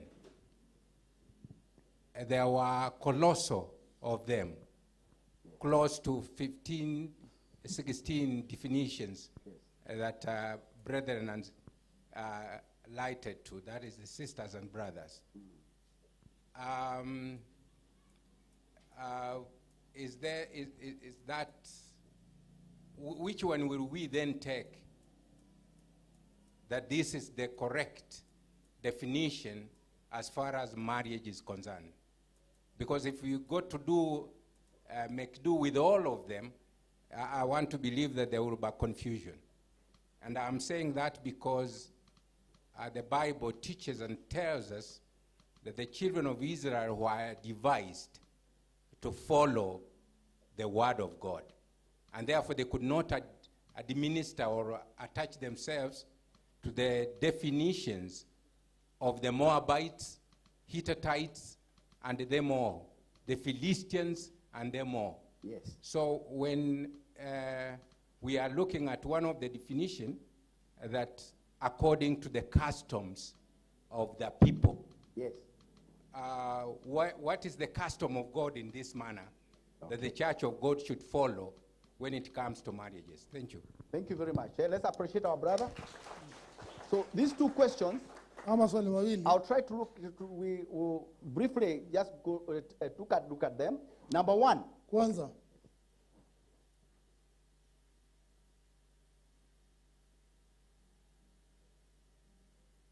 Okay. Now, the issue of time. So I think it looks like we need another session. Ama munaonaje? See, I think it's like we have just begun, today. Now, I think like people now are feeling we really talk about it.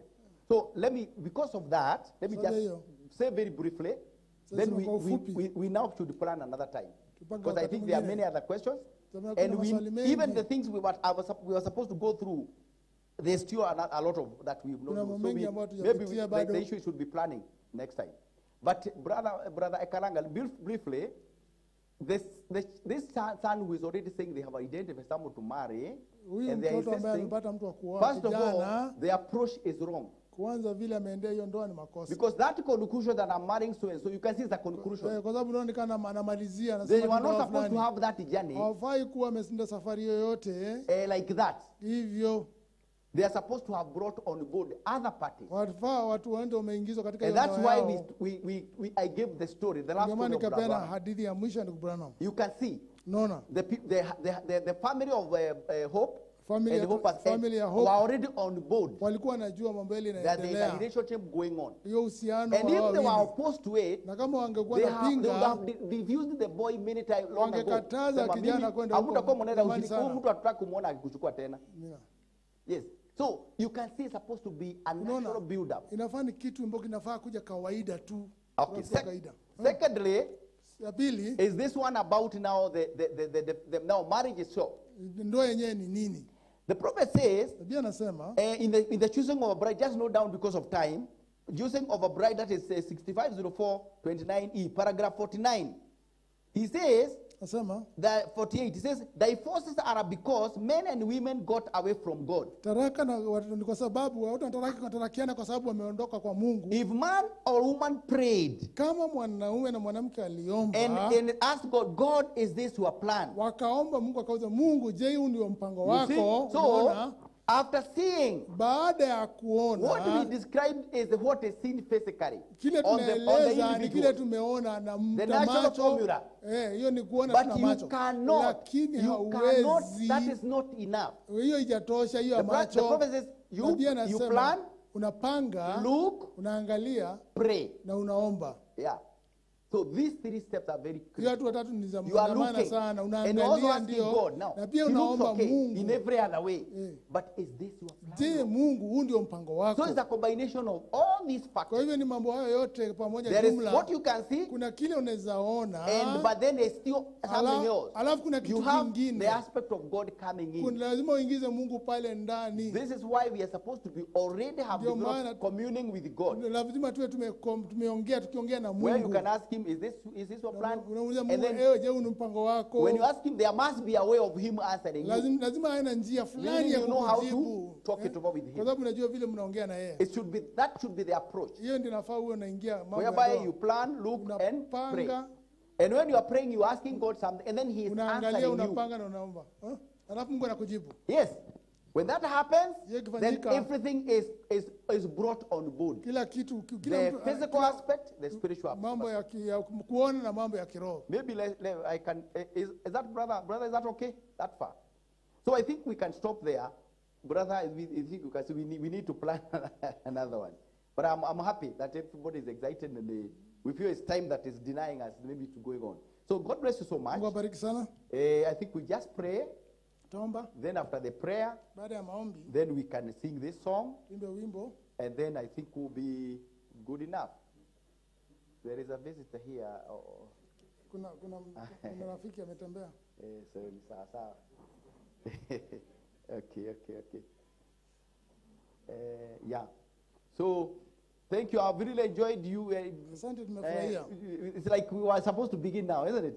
God bless you so much. So we will sing. We will just have a word of let's have a word of prayer. Tuombeni kwanza. Maybe Brother Kidama, if you don't mind, just come and pray for us. A word of prayer. Then from there we will sing a song. And we'll be actually ready to be dismissed. God bless you so much. I think we can stand and pray. It's okay. Where could I go? Where could I go? Seeking a refuge for my soul. For my soul. Oh, needing a friend to help me in the end. Just tell me where could I go but to the Lord. Our precious and Father, we humbly come for your presence this evening. We thank you and uplift your precious name for speaking to us this morning. Father, we know you called us from the foundation of the world, and you ordained us to be in this place, even to be this time, to manifest the works of God. We thank you and bless you, Heavenly Father, for remembering us, Lord, and speaking to us, Father, about thy promises, Father, that Jesus Christ, we are proportion thy kingdom. We pray, Heavenly Father, that you may continue to speak to each one of us about the relationship, Lord, about our marriage positions, Lord. Father, because if they are not right, then we are not right with you, Father. I pray, Heavenly Father, to each one of us, above all things, to be right with you, Father, and more so, to be born again. Help us to walk with you, Father, and continue to manifest, Lord, thy word to us, Father. Thank you for helping our precious brother, Brother James, to speak to us, Lord, about thy promises, about who we are, and how we are supposed to be, to live with each other, to live with our families, Lord, with our children, Father, and even the church. Help us, Father, to walk with you in all things.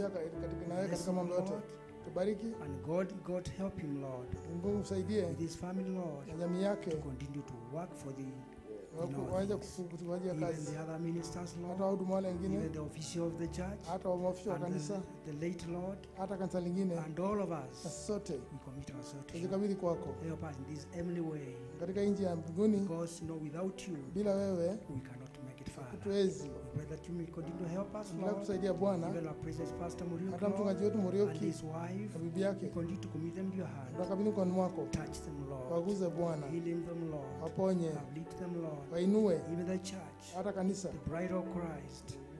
Ili wa Yesu Kristo tusaidie Bwana. Kwa mambo yote. Commit all to your hands.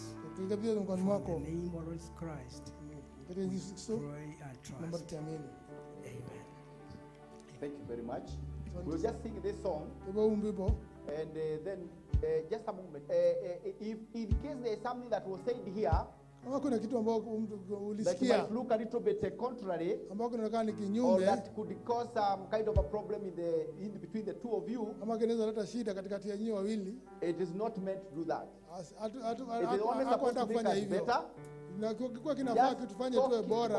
Just talk it over. Ongeni. And that's what the prophet says. That's what it says. Talk it over. Ongeleshaneni and agree. Na mkubaliane. And if we had time I would have read that. So God bless you so much. Mungu abariki sana. This should only add value. Hii inafaa tu iongeze, ifanye watu bora, sio mzileta vita. We have already begun. Na tumeanza tu. So we can have more time to discuss. Tutakuwa na wakati mwingi wa kuongeleshana. Kama una swali hasa moja, unaweza leta hapa mbele. Wacha isilete mzozo wote. God bless you so much. Amina. Nizidi Yesu kumjua mapenzi ya sorry. Nizidi Yesu kumjua mapenzi yake kufanya na nizidi kuzijua wokovu pia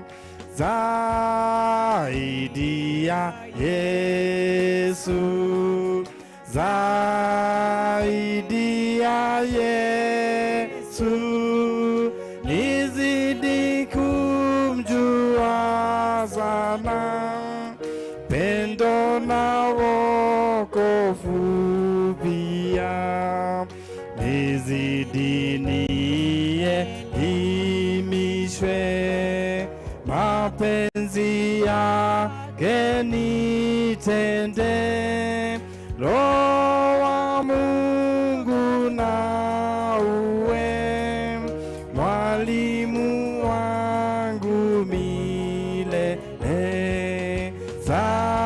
zaidi ya Yesu,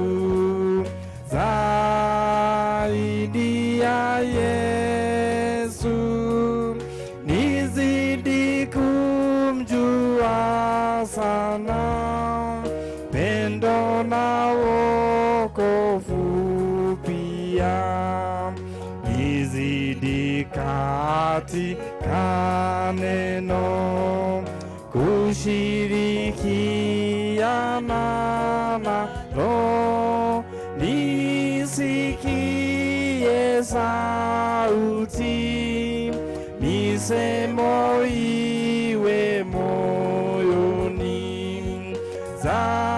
zaidi ya zaidi